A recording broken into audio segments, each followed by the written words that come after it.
Hello everyone, कैसे हैं आप लोग। आशा करते हैं आप काफ़ी अच्छे होंगे। अभी आप स्क्रीन के ऊपर देख रहे हैं घटना चक्र समान अध्ययन पूर्वालोकन भारतीय इतिहास की ये बुक है। और ये बुक जो है बिल्कुल न्यू अपडेट के साथ, यानी वर्ष 2022 के लिए ये बुक आई हुई है।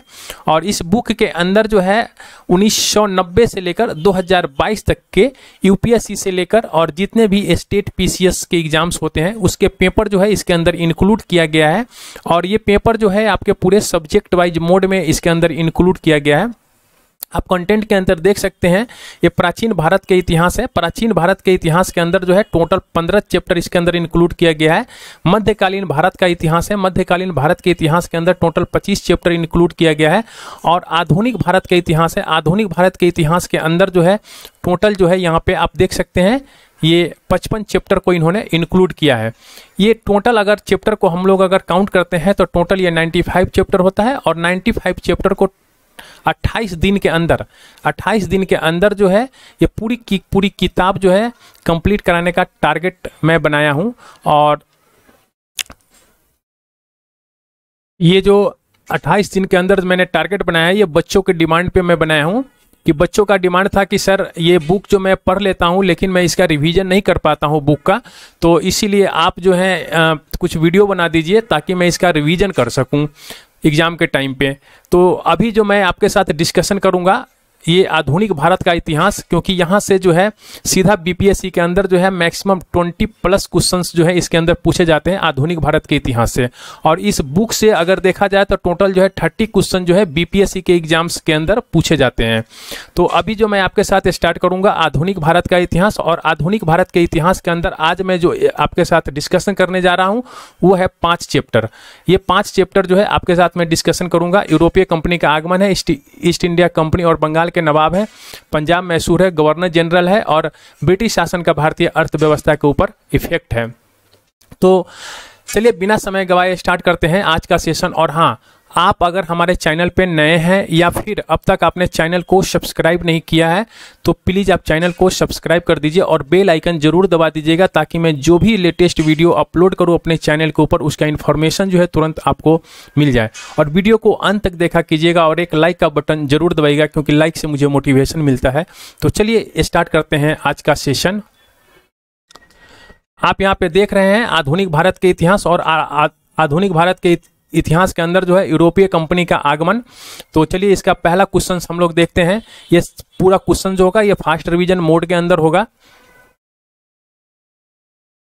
पहला क्वेश्चन है, कह रहा है कि वास्को डी गामा कालीकट पर किस वर्ष आया था। तो ये 1498 में आया था। वास्को डी गामा जो है कालीकट के तट पे 1498 ईस्वी में आया था। अगला क्वेश्चन है, कह रहा है कि निम्न में से कौन नीला जल योजना यानी ब्लू वाटर पॉलिसी से संबंधित है। तो अल्मीरा जो है ये ब्लू वाटर पॉलिसी से संबंधित है।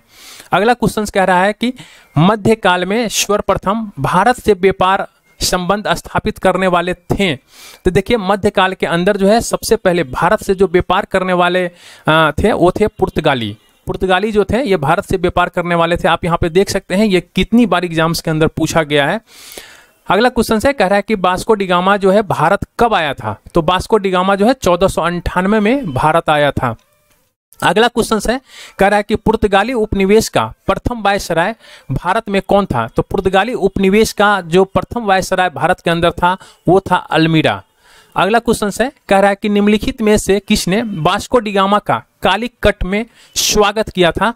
तो ये जमोरियन था। जमोरियन जो है ये वास्को डी गामा का कालीकट के तट पे स्वागत किया था। यहाँ पे कुछ मिलान है तो आइए हम लोग चेक कर लेते हैं कौन कौन सा सही है और कौन कौन सा नहीं है। तो इसका जो है देखिए वास्को डी गामा जो है वास्को डी गामा ये पुर्तगाल के थे तो इसका हो जाएगा 2। अब हम लोग इसमें सबसे पहले 1 का 2 देखते हैं कहाँ कहाँ है। इसमें नहीं है, इसके अंदर नहीं है, इसके अंदर नहीं है, तो 2 यहाँ है। तो ये हमारा ऑप्शन हो जाएगा। आप यहाँ पे देख सकते हैं 2 इसमें है तो ये हमारा ऑप्शन हो जाएगा और यही हमारा करेक्ट आंसर भी है। अब हम लोग बात करते हैं क्रिस्टोफर कोलंबस का। तो क्रिस्टोफर कोलंबस जो है ये स्पेन के थे। कैप्टन कुक जो थे ये ब्रिटेन के थे और तस्मान जो थे ये हॉलैंड के थे। तो आप इस तरह से यहाँ पे चेक कर सकते हैं। यहाँ पे हम थोड़ा इसके बारे में आपको बता देते हैं, क्योंकि यहाँ से एक क्वेश्चन पूछ लिया जाता है। देखिए, पुर्तगाली यात्री था वास्को डी गामा और इसने जो है भारत के मार्ग की खोज किया था। स्पेन यात्री था कोलंबस और इसने जो है अमेरिका की खोज किया था, यानी अमेरिका के मार्ग की खोज किया था। ब्रिटेन के कैप्टन कुक, ब्रिटेन के थे कैप्टन कुक और इन्होंने जो है ऑस्ट्रेलिया तथा ऑस्ट्रेलिया की खोज इन्होंने किया था। और होलैंड के तस्मान ने, होलैंड के जो थे तस्मान, इन्होंने जो है वान डीमंस लैंड यानी वर्तमान में जो है तस्मानिया और न्यूजीलैंड की खोज इसने किया था। अगला क्वेश्चन है, कह रहा है कि भारत में पुर्तगाली शक्ति का वास्तविक संस्थापक कौन था? तो वास्तविक संस्थापक जो था ये अल्बुकर्क था। अगला क्वेश्चन है, कह रहा है कि भारत में यूरोपीय शक्तियों के प्रवेश के संदर्भ में निम्न में से कौन सा कथन जो है सही नहीं है? तो कह रहा है, पहला ऑप्शन है, कह रहा है कि पुर्तगालियों ने 1499 में गोवा पे कब्जा किया था। तो ये बात तो बिल्कुल गलत है। अंग्रेज ने अपना पहला कारखाना जो है दक्षिण भारत के मछलीपट्टनम में लगाया था। तो ये बिल्कुल सही है। पूर्वी भारत में अंग्रेजी कंपनी 1633 में उड़ीसा में पहला कारखाना लगाया था। यह भी सही है। डुप्ले के नेतृत्व में फ्रांसीसियों ने 1746 में मद्रास पे कब्जा किया था। तो ये भी सही है। अगला क्वेश्चन है, कह रहा है कि पुर्तगालियों ने भारत में निम्नलिखित में से किस स्थान पर प्रथम दुर्ग का निर्माण किया था? तो देखिए, प्रथम दुर्ग का जो निर्माण किया था पुर्तगाली, वो किया था कोचीन में। अगला क्वेश्चन है, कह रहा है कि किन यूरोपियों ने भारत में प्रथम सामुदायिक व्यापारिक केंद्र स्थापित किए हैं? तो ये है पुर्तगाली। अगला क्वेश्चन है, कह रहा है कि बंगाल की निम्नलिखित फैक्ट्रियों में से जो पुर्तगालियों के द्वारा स्थापित की गई थी, तो वो है हुगली। हुगली में पुर्तगालियों के द्वारा जो है स्थापित की गई थी। अगला क्वेश्चन है, कह रहा है कि पौंडीचेरी, वर्तमान में जो पुडुचेरी के संदर्भ में निम्नलिखित कथनों पर विचार कीजिए। पौंडीचेरी पर कब्जा करने वाली पहली यूरोपीय शक्ति जो है पुर्तगाली थे। तो देखिए, ये बिल्कुल सही है। पौंडीचेरी पर कब्जा करने वाले दूसरी यूरोपीय शक्ति जो थे ये फ्रांसीसी थे।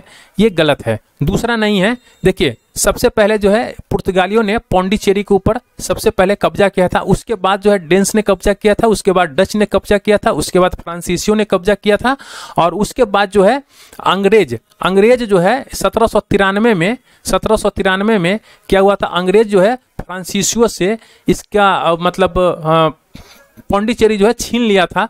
और फिर जो है 1814 में पेरिस की संधि हुआ था। पेरिस की संधि से अंग्रेज जो है फ्रांसीसियों को ये वापस भी कर दिया था। तो आप इस सबको ध्यान में रखिएगा एक बार। ये इसके ऑप्शन हो जाएंगे ए, केवल एक सही है। यानी पौंडीचेरी पर कब्जा करने वाली जो पहली यूरोपीय शक्ति थे वो कौन थे? पुर्तगाली थे। हुगली को बंगाल की खाड़ी में समुद्री लूटपाट के लिए किसने अड्डा बनाया था? तो ये अड्डा बनाया था पुर्तगाली ने। बंगाल की खाड़ी में समुद्री डकैती हेतु हुगली का उपयोग कौन करता था?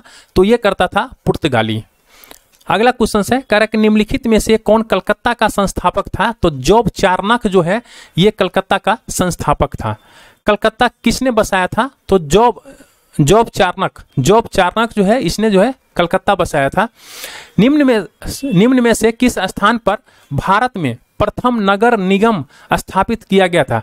तो देखिए, भारत के अंदर जो है प्रथम नगर निगम जो है ये बंबई के अंदर स्थापित किया गया था 1688 ईस्वी में। भारत के अंदर जो है प्रथम नगर निगम जो स्थापित किया गया था 1688 ईस्वी में, मद्रास के अंदर, टिक लगा रहे मद्रास पे बोल दिए बम्बे।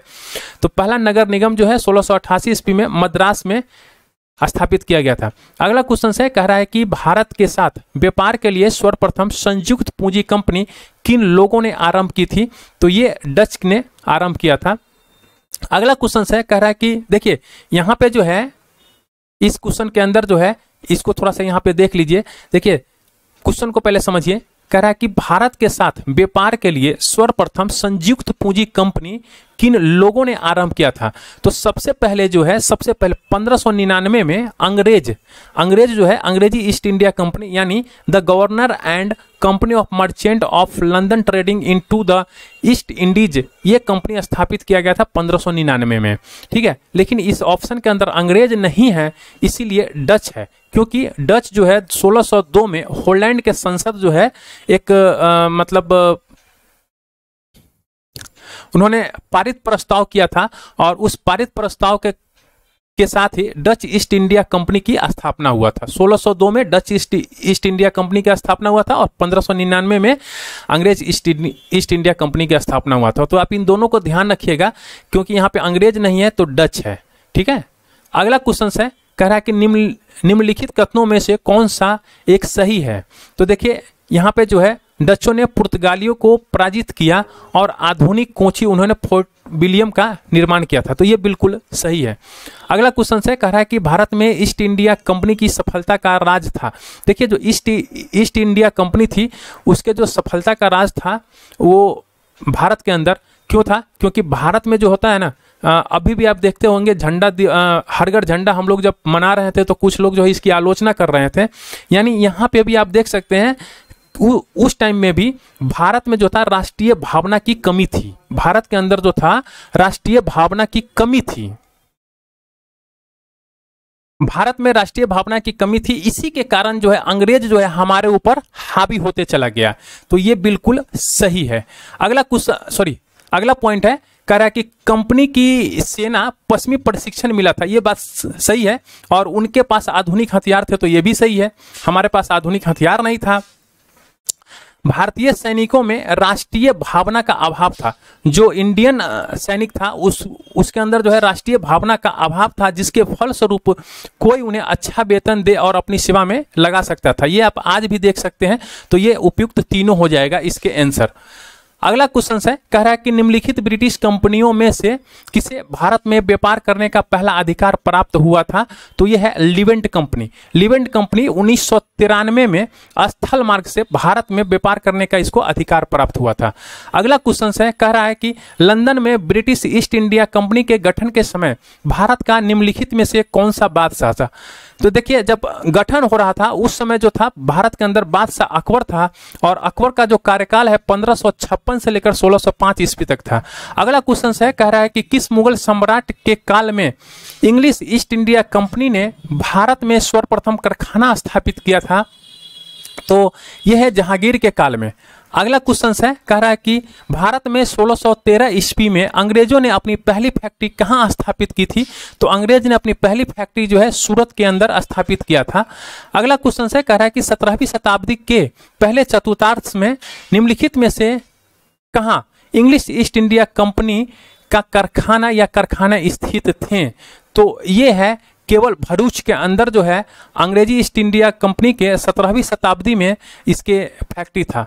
अगला क्वेश्चन है, कह रहा है कि ईस्ट इंडिया कंपनी की प्रथम फैक्ट्री स्थापित की गई थी। तो ये प्रथम फैक्ट्री जो है सूरत के अंदर स्थापित की गई थी। अगला क्वेश्चन है, कह रहा है कि निम्नलिखित में से किस अंग्रेज अधिकारी ने पुर्तगालियों को शोली के स्थान पे हराया था। तो ये थे थॉमस बेस्ट। थॉमस बेस्ट जो है ये पुर्तगालियों को शोली के स्थान पे हराया था। अगला क्वेश्चन है, कह रहा है कि निम्नलिखित यूरोपीय व्यापारिक कंपनियों में से किसने सूरत में सर्वप्रथम अपना कारखाना स्थापित किया था। तो सूरत के अंदर जो है अंग्रेजों ने अपना कारखाना स्थापित किया था 1613 में।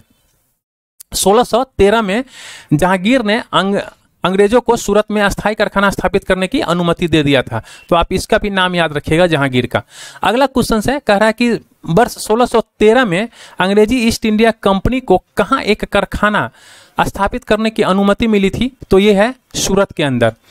ईस्ट इंडिया कंपनी के प्रारंभिक दौर में वेस्टर्न प्रेसिडेंसी कहाँ था। वेस्टर्न प्रेसिडेंसी जो है ये सूरत के अंदर था।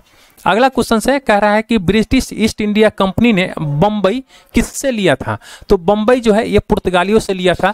हुआ था यूं कि इंग्लैंड के एक सम्राट था, उनका नाम था चार्ल्स द्वितीय, और चार्ल्स द्वितीय का विवाह जो है पुर्तगाल की राजकुमारी थी कैथरीन। पुर्तगाल की राजकुमारी कैथरीन से होने पे चार्ल्स को जो है पुर्तगालियों के द्वारा बम्बई जो है किस में मिला था, उपहार में मिला था। तो इसने क्या किया था, चार्ल्स द्वितीय ने जब इनको बम्बई उपहार में मिला था तो चार्ल्स द्वितीय ने बम्बई को 10 पाउंड के वार्षिक किराए पे 1668 में ब्रिटिश ईस्ट इंडिया कंपनी को दे दिया था। तो आप इन सब बातों को थोड़ा सा ध्यान रखिएगा। निम्नलिखित में से किस वर्ष प्रयागराज यानी उत्तर प्रदेश के किले पर अंग्रेजों का अधिकार स्थापित हुआ था। तो यह हुआ था 1797 में।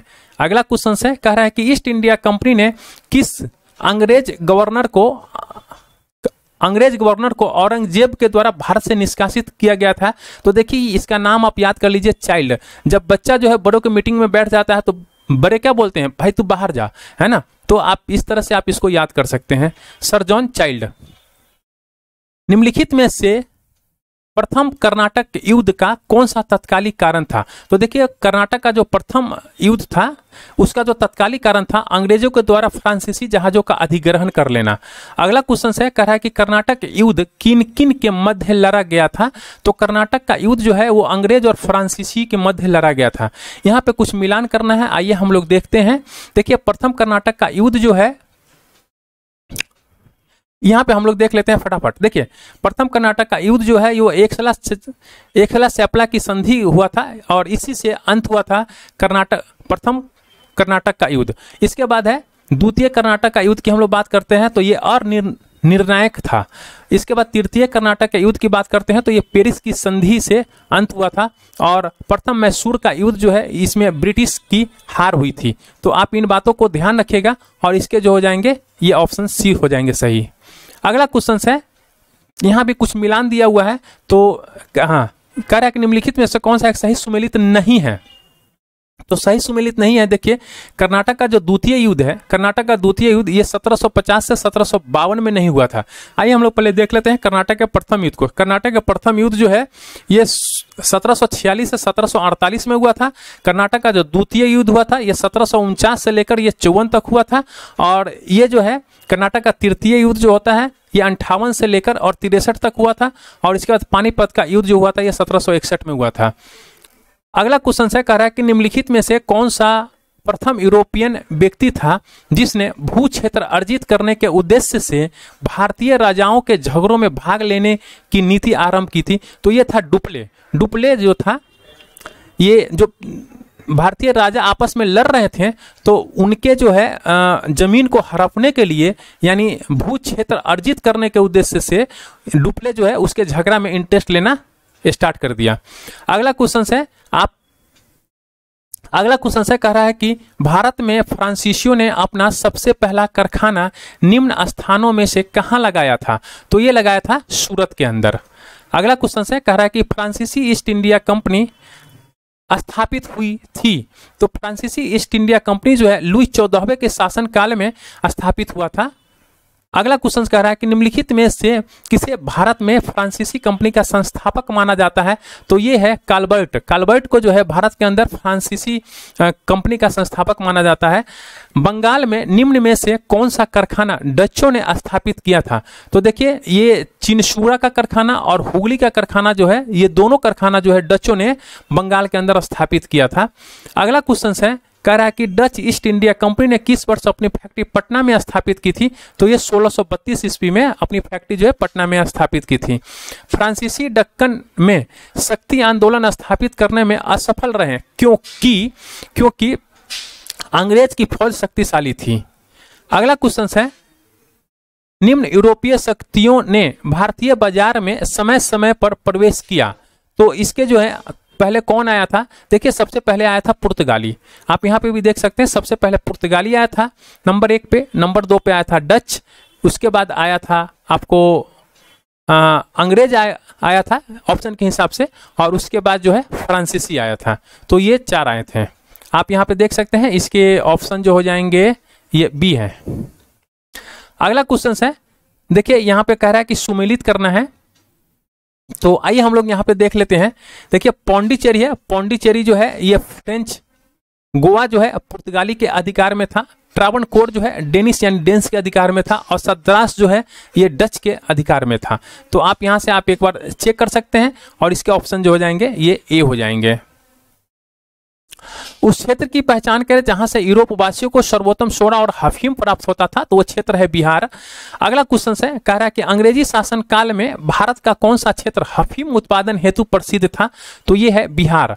अगला क्वेश्चन है, कह रहा है कि निम्नलिखित यूरोपियों में से कौन सा एक स्वतंत्र पूर्व भारत में व्यापारियों के रूप में सबसे अंत में आया था? तो सबसे अंत में आया था कौन? फ्रांसीसी। फ्रांसीसी जो है ये व्यापारियों के रूप में, देखिए यहाँ पे क्वेश्चन कह रहा है कि व्यापारियों के रूप में जो है फ्रांसीसी जो है सबसे अंत में आया था। निम्नलिखित में से किन स्थानों पर डचों ने अपने व्यापारिक अड्डे स्थापित किए थे? तो डच जो है ये नागापट्टनम, चिंसूरा, मछलीपट्टनम, सूरत, भरूच, आगरा, कोचीन, अहमदाबाद, पटना, इन सभी जगहों पर जो है डचों ने अपने व्यापारिक अड्डे जो है स्थापित किए थे। अगला क्वेश्चन है, कह रहा है कि निम्नलिखित पर विचार करें और मृदा के स्वरूप तथा उपज के गुणों के आधार पर भूमि राजस्व का मूल्यांकन। ये तो गलत होना चाहिए। युद्ध में चलती फिरती तोपों का उपयोग, तो ये भी गलत है। तंबाकू और लाल मिर्च की खेती, ये भी गलत है। देखिए यहाँ पे कह रहा है क्या कि अंग्रेजों की भारत की देन थी, यानी अंग्रेज जो है भारत में क्या क्या दिया था, तो इसमें से कुछ भी नहीं दिया था अंग्रेज। देखिए मृदा के स्वरूप और उपज के गुणों के आधार पर भूमि राजस्व का मूल्यांकन जो है ये शेर शाह सूरी और अकबर के द्वारा किया जा चुका था। तंबाकू और लाल मिर्च की बात करते हैं तो ये पुर्तगालियों का देन था।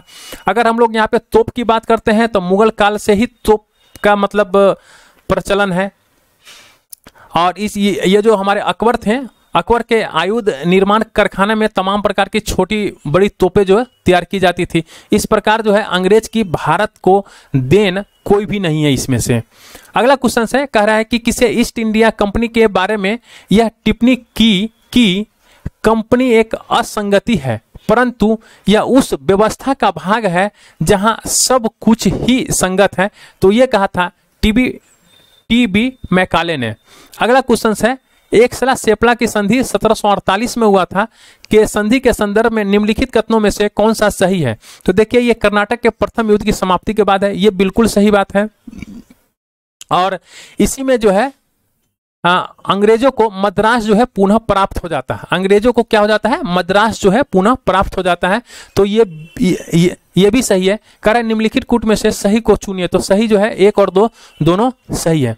अगला क्वेश्चन है, कह रहा है कि भारत में अंग्रेजों की सफलता तथा फ्रांसीसियों की असफलता के कारण संदर्भ किन किन कथनों का सही है? तो देखिए अंग्रेजों की, इसमें कह रहा है कि सही उत्तर को चयन करना है। तो अंग्रेजों को बंगाल विजय से अपार धन एवं शक्ति का मिलना, यह बिल्कुल सही है। अंग्रेजों की बेहतर नौसैनिक ताकत था, तो यह भी बिल्कुल सही है। यानी इसके हो जाएंगे सी, 1 और 2 दोनों सही है। तो इसी के साथ जो है यहाँ पे आपने देखा कि यूरोपीय कंपनी के आगमन का जो 54 क्वेश्चन था वो यहीं पे एंड हो रहा है। और अभी जो मैं आपके साथ स्टार्ट करने जा रहा हूं वो है ईस्ट इंडिया कंपनी और बंगाल के नवाब। तो चलिए बिना समय गवाए स्टार्ट करते हैं अगला टॉपिक, ईस्ट इंडिया कंपनी और बंगाल के नवाब। अगला क्वेश्चन है, कह रहा है कि निम्नलिखित में से कौन एक मुगल सम्राट के द्वारा नियुक्त बंगाल का अंतिम गवर्नर था? तो बंगाल का जो अंतिम गवर्नर था वो था मुर्शीद कुली खान। अगला क्वेश्चन है, कह रहा है कि मुगल बादशाह द्वारा नियुक्त बंगाल का जो अंतिम सूबेदार था उसका नाम क्या था? तो मुर्शीद कुली खां। अगला क्वेश्चन है, कह रहा है कि निम्नलिखित में से कौन सा युद्ध था जिसने भारत में ब्रिटिश प्रभुत्व को प्रारंभ किया? तो देखिए ये प्लासी का युद्ध था। प्लासी का युद्ध जो था ये 1757 में हुआ था, प्लासी का युद्ध। और इसी से ब्रिटिश मतलब अंग्रेजों का भारत के अंदर जो है मतलब प्रभुत्व जो है उसका स्टार्ट हो गया था। अगला क्वेश्चन है, कह रहा है कि इंग्लैंड की ईस्ट इंडिया कंपनी की भारत में प्रथम निर्णायक सैन्य सफलता मानी जाती है? तो ये मानी जाती है प्लासी के युद्ध को। अगला क्वेश्चन है, कह रहा है कि प्लासी का युद्ध लड़ा गया था, तो ये कब लड़ा गया था? तो ये 1757 में प्लासी का युद्ध लड़ा गया था। सिराजुद्दौला लॉर्ड क्लाइव द्वारा परास्त हुआ था के युद्ध में। किसके युद्ध में? तो ये प्लासी के युद्ध में परास्त हुआ था। भारतवर्ष में ब्रिटिश साम्राज्य का संस्थापक कौन था?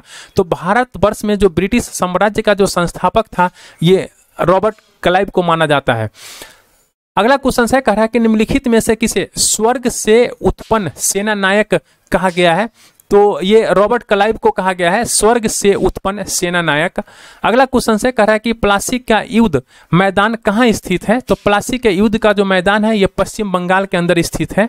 अगला क्वेश्चन है, कह रहा है कि निम्न में से किसने अपनी राजधानी मुर्शिदाबाद से मुंगेर स्थानांतरित की? तो ये था मीर कासिम। मीर कासिम जो है अपनी राजधानी जो है मुर्शिदाबाद से मुंगेर स्थानांतरित किया था।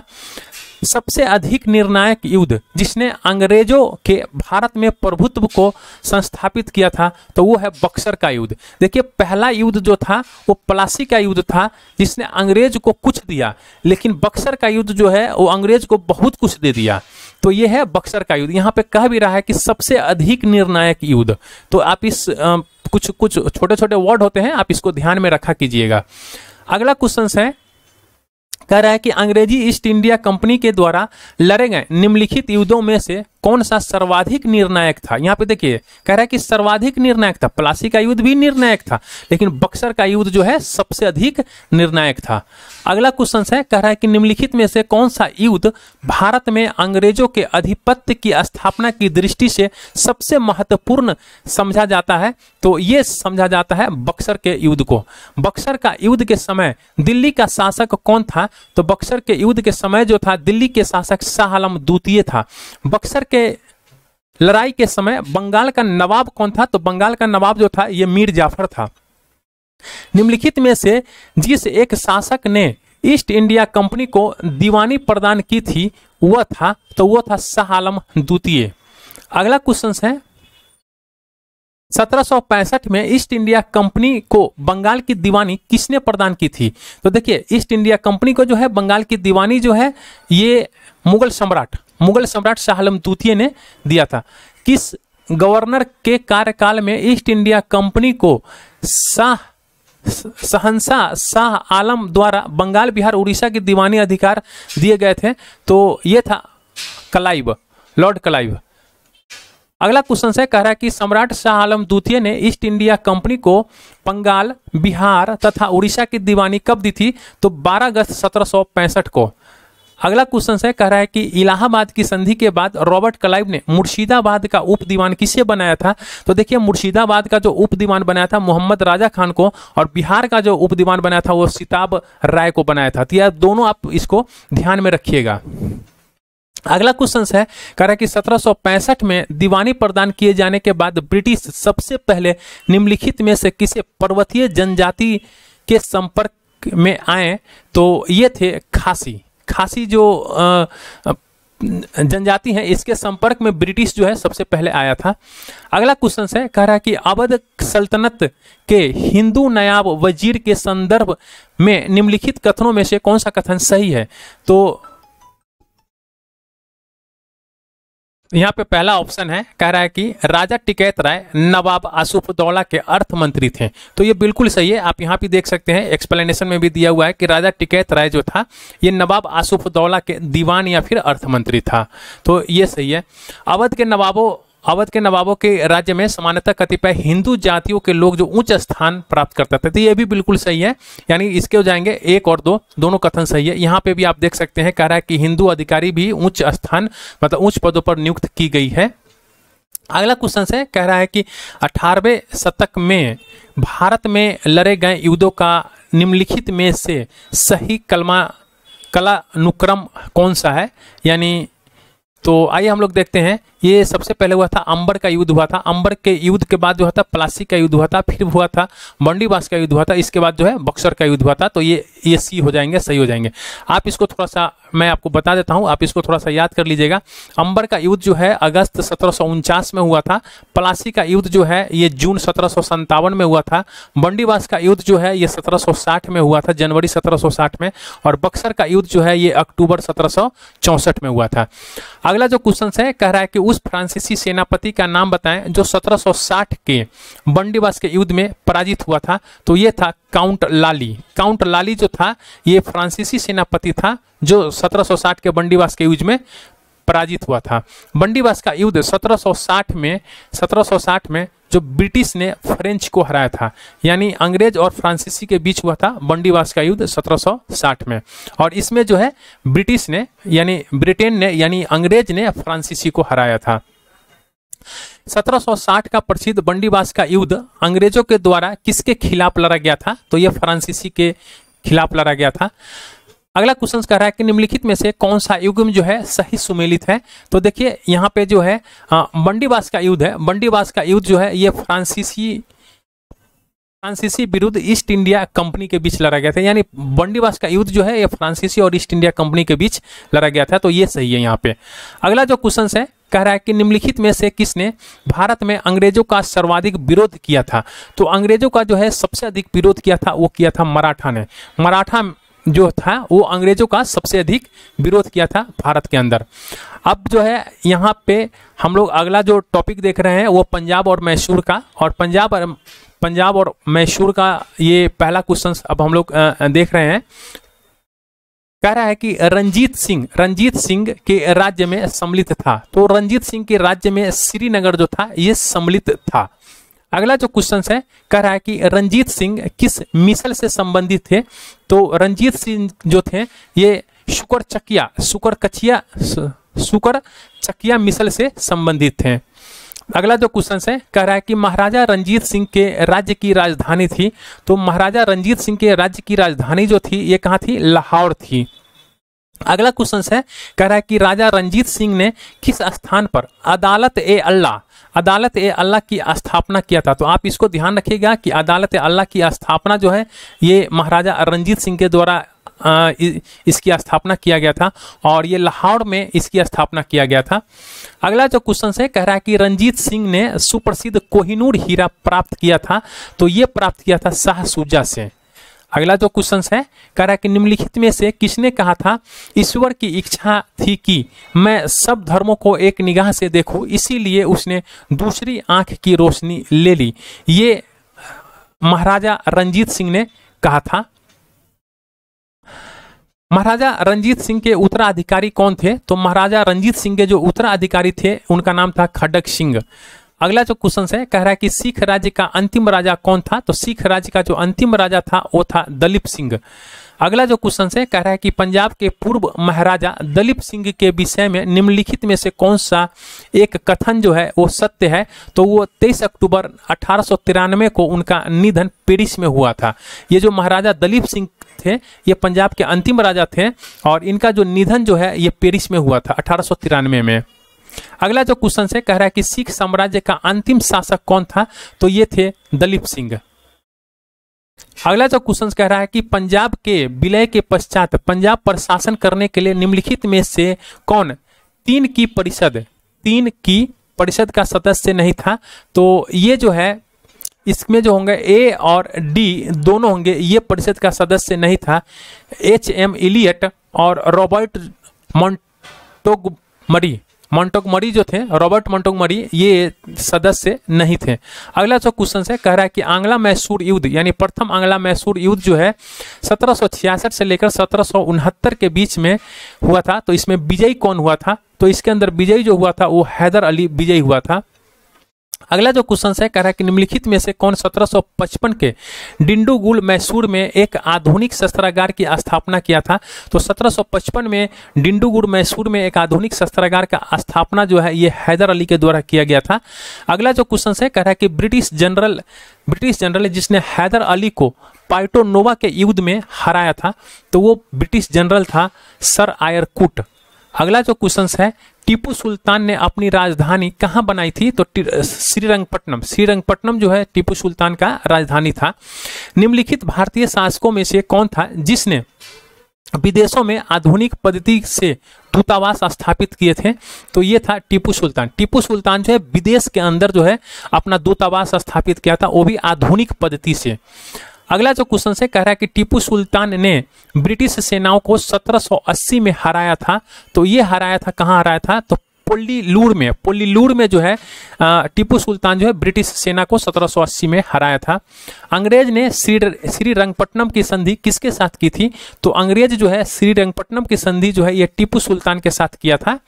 अगला जो क्वेश्चन है कह रहा है कि टीपू सुल्तान अंग्रेजों के साथ युद्ध में कब मारे गए थे। तो टीपू सुल्तान जो है अंग्रेजों के साथ युद्ध में 1799 में मारा गया था, और ये जो था चतुर्थ आंग्ला मैसूर युद्ध था जो 1799 में हुआ था, और इसी में जो है टीपू सुल्तान मारा गया था। तो आप इसको याद रखिएगा, बीपीएससी में क्वेश्चन डायरेक्ट पूछा गया है यहां से। निम्नलिखित में से कौन एक सुमेलित है। तो देखिए हम यहाँ पे चेक कर लेते हैं कि कौन सा एक सुमेलित है। तो चतुर्थ आंग्ला मैसूर युद्ध जो हुआ था इसी में जो है टीपू पराजित किया गया और युद्ध में वो मतलब टीपू सुल्तान को मारा गया था युद्ध के अंदर, चतुर्थ आंग्ला मैसूर युद्ध के अंदर। देखिए यहाँ पे प्रथम आंग्ला मैसूर युद्ध के बारे में कह रहा है, द्वितीय आंग्ला मैसूर युद्ध और तृतीय आंग्ला मैसूर युद्ध। तो हम लोग इसके मिलान करने से अच्छा है कि हम लोग यहाँ पे फटाफट देख लेते हैं। देखिए प्रथम आंग्ला मैसूर युद्ध जो हुआ था ये 1767 से लेकर 69 के बीच में हुआ था। प्रथम आंग्ला मैसूर युद्ध 1767 से 69 के बीच में हुआ था और इस दौरान जो है अंग्रेज गवर्नर जो थे वो थे बेरेलेस्ट जो थे, ये अंग्रेज गवर्नर था। और ये युद्ध जो है युद्ध मद्रास की संधि से ये युद्ध जो है समाप्त हुआ था। तो आप इसको याद रखिएगा कि प्रथम आंग्ला मैसूर युद्ध जो है ये मद्रास की संधि से युद्ध हुआ था 4 अप्रैल 1769 को। द्वितीय आंग्ला मैसूर युद्ध की बात करते हैं तो द्वितीय आंग्ला मैसूर युद्ध जो है ये 80 से 84 के बीच में हुआ था और इसमें इस दौरान जो है अंग्रेज जनरल जो थे वो वारेन हेस्टिंग था। वारेन हेस्टिंग जो था अंग्रेज गवर्नर था और यह युद्ध जो है 1784 में मैंगलोर की संधि से समाप्त हुआ था। कौन सी संधि? मैंगलोर की संधि से ये द्वितीय आंग्ला मैसूर युद्ध 1780-1784 समाप्त हुआ था। तृतीय आंग्ला मैसूर युद्ध की बात करते हैं तो ये 1790 से 1792 ईस्वी तक चला था और इस दौरान जो है जो अंग्रेज का गवर्नर जनरल था ये लॉर्ड कॉर्नवालिस था और अंग्रेज के विरुद्ध सहायता के लिए टीपू सुल्तान ने तुर्की से सहायता प्राप्त करने का प्रयत्न किया था इसी युद्ध में और 1784 से लेकर 1785 में उसने एक दूत कस्तूनिया भेजा था। जो टीपू सुल्तान जो है अपना एक दूत कहाँ भेजा था? कस्तूनिया भेजा था। ये क्वेश्चन जो है पूछा जाता है एग्जाम्स में। और 1787 ईस्वी में टीपू सुल्तान ने एक दूत मंडल फ्रांस भी भेजा था। यह युद्ध जो है 1792 के श्रीरंगपट्टनम की संधि से समाप्त हुआ था।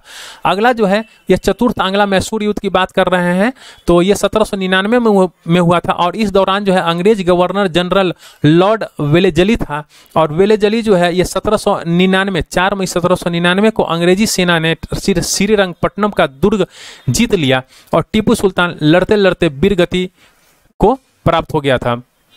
टीपू के कुल के सदस्यों को बेल्लोर में कैद कर लिया गया था। अगला जो क्वेश्चन है कह रहा है कि यहाँ पे सूची 1 और सूची 2 का सही सुमेलित करना है। तो चलिए हम लोग यहाँ पे देख लेते हैं। देखिए इलाहाबाद की जो प्रथम संधि था, इलाहाबाद का जो प्रथम संधि वो अंग्रेज और मुगल सम्राट शाह आलम द्वितीय के मध्य हुआ था। ये हुआ था कब? 12 अगस्त 1765 को। ठीक है, तो इलाहाबाद की जो प्रथम संधि हुआ था यहाँ पे डेट दिया हुआ है। देखिए इलाहाबाद की संधि जो है 12 अगस्त 1765 को हुआ था। तो A का 4 हो गया, तो ये नहीं होगा, यानी यहाँ पे C हो जाएगा। तो आप यहाँ पे देख लीजिए, मैं आपको यहाँ पे एक्सप्लेन कर दे रहा हूँ। जबकि इलाहाबाद की जो द्वितीय संधि हुआ था, द्वितीय संधि अंग्रेज और अवध के नवाब शुजादौला के बीच हुआ था। ये हुआ था 16 अगस्त 1765 को। मैंगलोर की संधि की बात कर लेते हैं तो मैंगलोर की संधि जो है ये द्वितीय आंग्ल मैसूर युद्ध 1780-1784 के बाद अंग्रेज और टीपू सुल्तान के मध्य 1784 में मैंगलोर की संधि हुआ था। सालाबाई की संधि की बात करते हैं तो सालाबाई की संधि प्रथम आंग्ला मराठा युद्ध जो हुआ था 1775 से 1782 ईस्वी के बाद महादजी सिंधिया के मध्यस्थता में अंग्रेज और मराठा के मध्य 1782 में हुआ था। और मद्रास की संधि की बात करते हैं तो प्रथम आंग्ला मैसूर युद्ध 1767 से लेकर 1769 ईस्वी के बीच हुआ था और 1769 में हैदर अली और अंग्रेज के बीच हुआ था मद्रास की संधि। तो आप इन सबको ध्यान रखिएगा। बेगम समरू ने एक अति प्रसिद्ध चर्च का निर्माण करवाया था। तो बेगम समरू जो है एक अति प्रसिद्ध चर्च का निर्माण कहाँ कराया था? तो सरधाना में। निम्नलिखित कथनों में से कौन एक सही नहीं है? तो देखिए ये जो है अली मर्दान खान ने बंगाल में राजस्व कृषि पद्धति प्रारंभ किया था। ये बात जो है ये सही नहीं है, बाकी जो है ये तीनों सही है। मैं इसको फटाफट एक बार बता देता हूं। महाराजा रंजीत सिंह ने लाहौर में तोपों के निर्माण के लिए आधुनिक ढलाई खाने स्थापित किए थे, तो ये सही है। आमेर में सवाई जय सिंह ने यूक्लिड के रेखा गणित के तत्वों का संस्कृत में अनुवाद करवाया था, तो यह भी सही है। मैसूर में टीपू सुल्तान ने सिंगेरी मंदिर में देवी शारदा की मूर्ति का निर्माण के लिए धन दिया था, तो यह भी सही है। अगला जो क्वेश्चन है कह रहा है कि निम्नलिखित कथनों में विचार कीजिए और कह रहा है कि इसमें से कौन सा सही है। तो देखिए ये जो है केवल 3 जो है सही है। प्लासी के युद्ध में सिराजुद्दौला को पराजय के लिए मीर जाफर ने अंग्रेज से जाकर मिल गया था, मतलब अंग्रेज के साथ षड्यंत्र किया और उसके साथ जाके मिल गया था। तो सिर्फ यही सही है। अब यहां से जो है गवर्नर जनरल और वायसराय का पेपर जो है आपका मतलब क्वेश्चन स्टार्ट होता है। तो चलिए एक बार फिर से शुरुआत करते हैं।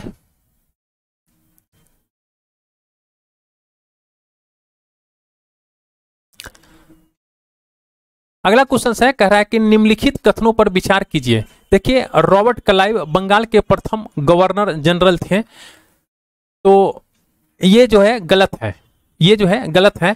और दूसरा क्वेश्चन कह रहा है कि विलियम बेंटिक भारत के प्रथम गवर्नर जनरल था, तो ये सही है। देखिए वारेन हेस्टिंग जो है ना, वारेन हेस्टिंग 1774 में बंगाल के प्रथम गवर्नर जनरल नियुक्त किया गया था। तो आप इसको ध्यान रखिएगा, ये बार बार क्वेश्चन जो है एग्जाम्स में पूछा जाता है। वारेन हेस्टिंग जो है 1774 में बंगाल का प्रथम गवर्नर जनरल नियुक्त किया गया था और 1833 ईस्वी में लॉर्ड विलियम बेंटिक को भारत का प्रथम गवर्नर जनरल बनाया गया। भारत का यहाँ पे कह रहा है और यह बंगाल का, तो इन सब चीजों में आप कंफ्यूज मत होइएगा। रॉबर्ट क्लाइव बंगाल का पहला गवर्नर जनरल नियुक्त किया गया था।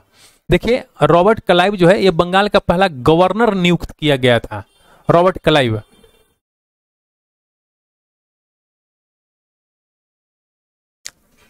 अगला जो क्वेश्चन है कह रहा है कि भारत के प्रथम गवर्नर जनरल थे, तो भारत के प्रथम गवर्नर जनरल जो है आप इसमें से कौन सा लगाइएगा? वारेन हेस्टिंग लगाइएगा। देखिए ये तो बंगाल के गवर्नर जनरल थे वारेन हेस्टिंग। कह रहा है कि भारत के प्रथम गवर्नर जनरल, तो भारत के प्रथम गवर्नर जनरल जो है ये विलियम बेंटिक को बनाया गया था, तो विलियम बेंटिक ऑप्शन में ही नहीं दिया हुआ है, तो आप किसको लगाइएगा? वारेन हेस्टिंग बंगाल का था। रॉबर्ट क्लाइव की बात कर लेते हैं तो ये बंगाल का बना था, आप किसको लगाइएगा? तो इसीलिए इसको आप छोड़ दीजिए। भारत का जो प्रथम गवर्नर जनरल था वो कौन था? तो भारत का प्रथम गवर्नर जनरल जो है ये इसमें नहीं दिया हुआ है और हमने आपको बताया यहाँ पे कि भारत का जो प्रथम गवर्नर जनरल था वो लॉर्ड विलियम बेंटिक था। मैं बार बार आपको ये बता रहा हूँ और इसमें लॉर्ड विलियम बेंटिक नहीं दिया गया है और इसमें 66 बीपीएससी के अंदर ये पूछा गया है, तो इसके ऑप्शन हो जाएंगे ई। अगला क्वेश्चन कह रहा है कि निम्नलिखित घटनाओं पर विचार कीजिए। तो ये जो घटना है कह रहा है कि देखिए बक्सर का युद्ध हुआ था। बक्सर का युद्ध कब हुआ था? तो ये हुआ था 22 अक्टूबर 1764 में बक्सर का युद्ध हुआ था। और इसके बाद आपको क्लाइव का पुनः भारत आगमन कब हुआ था? तो क्लाइव का जो पुनः भारत आगमन हुआ था ये 1765 में हुआ था। क्लाइव जो है भारत पुनः आया था 1765 में आया था। और इसके बाद जो है इलाहाबाद की संधि भी हुआ था 1765 में। इलाहाबाद की संधि जो है ये 1765 में हुआ था। और इसके बाद जो है वारेन हेस्टिंग का भारत का गवर्नर जनरल, वारेन हेस्टिंग तो बंगाल का गवर्नर जनरल था, यहाँ पे भारत का गवर्नर जनरल कह रहा है। तो देखिए अगर हम लोग इसको कंसीडर करते हैं तो पहला हो जाएगा 3, तो 3 इसमें है, 3 इसके अंदर। आइए हम लोग थोड़ा यहाँ पे देख लेते हैं। 1765, 1764, 1772 में वारेन हेस्टिंग जो है ना, ये तो सबसे लास्ट में है 1772 की अगर बात कर लेते हैं तो ये हो जाएगा, इसका ऑप्शन बी हो जाएगा, है ना। लेकिन यहाँ पे हम लोग थोड़ा सा इसका एक्सप्लेनेशन देख लेते हैं। देखिए बक्सर का युद्ध जो हुआ था, बक्सर का युद्ध जो हुआ था ये 22 अक्टूबर 1764 को हुआ था बक्सर का युद्ध। और क्लाइव का जो पुनः भारत आगमन हुआ था वो 3 मई 1765 को हुआ था। इलाहाबाद की संधि की अगर हम लोग बात कर लेते हैं तो ये अगस्त 1765 में हुआ था। और वारेन हेस्टिंग का जो बंगाल का गवर्नर बना था ये 1772 में बना था। देखिए यहाँ पे बंगाल का गवर्नर बोल रहा है और यहाँ पे जो है भारत का गवर्नर इसने कहा है। तो मे भी हो सकता है इस एग्जाम के अंदर मिस्टेक हो या यहाँ पे प्रिंट करने में मिस्टेक हुआ हो, तो नहीं एग्जाम के अंदर ही मिस्टेक है, ठीक है, ये एग्जाम के अंदर ही मिस्टेक है। और इसका आंसर जो होगा बी होगा, इसको आप बंगाल का गवर्नर समझिए, भारत का गवर्नर नहीं। अगला क्वेश्चन कह रहा है कि निम्न कथनों में से कौन सा सही नहीं है? तो ये जो है सी सही नहीं है। लॉर्ड विलियम बेंटिक सबसे बड़े ब्रिटिश शासकों में से एक था, क्योंकि उसने जो है भारत में ब्रिटिश साम्राज्य की संग्रहित किया था, ये सही नहीं है, बाकी सब सही है। अगला जो क्वेश्चन है कह रहा है कि भारत में ब्रिटिश साम्राज्य का संस्थापक कौन था। तो भारत के अंदर जो है ब्रिटिश साम्राज्य का संस्थापक जो है लॉर्ड क्लाइव को माना जाता है। अगला क्वेश्चन है अंग्रेजों के विरुद्ध बनारस विद्रोह का नेतृत्व किसने किया था। तो बनारस विद्रोह का नेतृत्व जो है ये राजा चेत सिंह ने किया था। अगला क्वेश्चन है कह रहा है कि कलकत्ता में एशियाटिक सोसाइटी की स्थापना के समय बंगाल का गवर्नर जनरल कौन था। तो कलकत्ता के अंदर जो है एशियाटिक सोसाइटी की स्थापना हुआ था और उस समय जो है बंगाल का गवर्नर जो था ये वारेन हेस्टिंग था।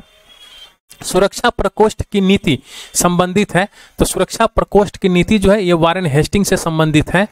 अगला जो क्वेश्चन है कह रहा है कि रिंग फेस नीति का संबंध किससे है। तो रिंग फेस नीति का जो संबंध है ये है वारेन हेस्टिंग से। अगला जो क्वेश्चन है कह रहा है कि निम्नलिखित में से किसने बंगाल में द्वैध शासन प्रणाली को समाप्त किया है। तो द्वैध शासन प्रणाली को समाप्त किया है वारेन हेस्टिंग। अगला क्वेश्चन है कह रहा है कि बंगाल में द्विशासन शासन प्रणाली किसके द्वारा लागू किया गया था। तो द्विशासन शासन प्रणाली जो है ये रॉबर्ट क्लाइव के द्वारा लागू किया गया था और वारेन हेस्टिंग के द्वारा, आपने ऊपर में क्वेश्चन देखा ना, वारेन हेस्टिंग के द्वारा समाप्त किया गया था। अगला क्वेश्चन है कह रहा है कि किस गवर्नर जनरल पर महाभियोग का मुकदमा चलाया गया था। तो वारेन हेस्टिंग के ऊपर जो है ये महाभियोग का मुकदमा चलाया गया था। अगला क्वेश्चन है कह रहा है कि निम्नलिखित में से किस पर ब्रिटिश संसद में महाभियोग का मुकदमा चलाया गया था। तो अभी आपने देखा है कि वारेन हेस्टिंग के ऊपर महाभियोग का मुकदमा चलाया गया था। भारत में न्यायिक संगठन की स्थापना किसने किया था।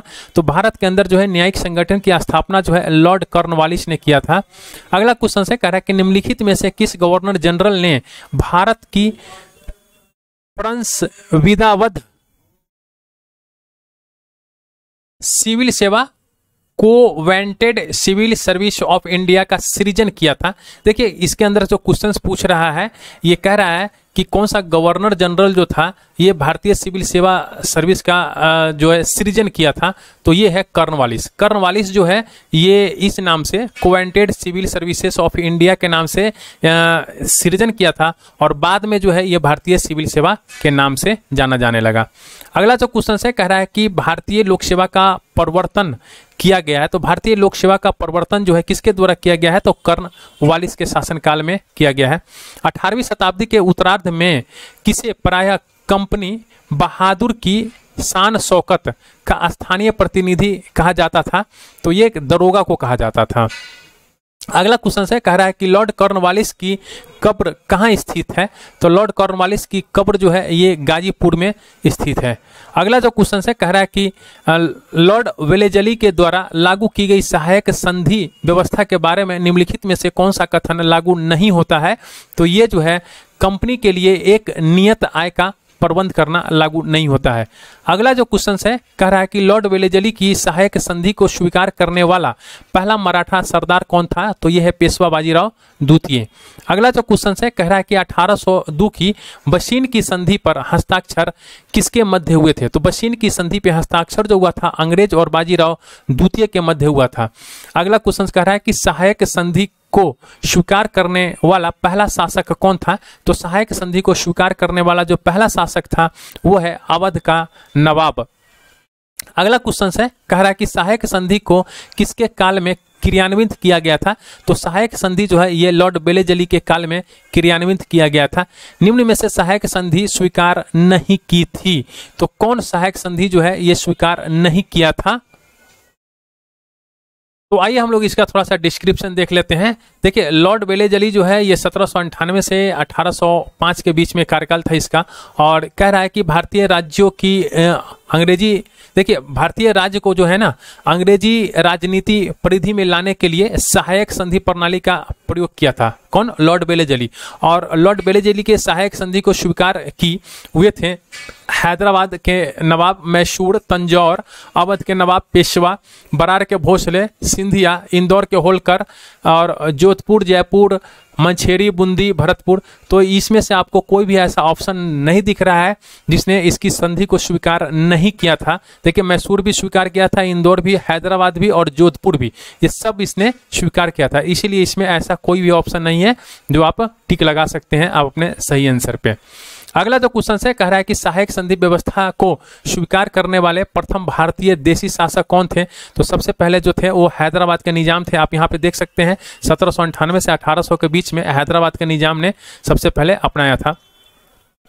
अगला क्वेश्चन से कह रहा है कि निम्नलिखित पर विचार कीजिए जिन्होंने लॉर्ड बेलेजली के साथ सहायक संधि की थी और उनके द्वारा किए गए संधियों का सही कालानुक्रम नीचे दिए गए कूट से पता कीजिए। तो देखिए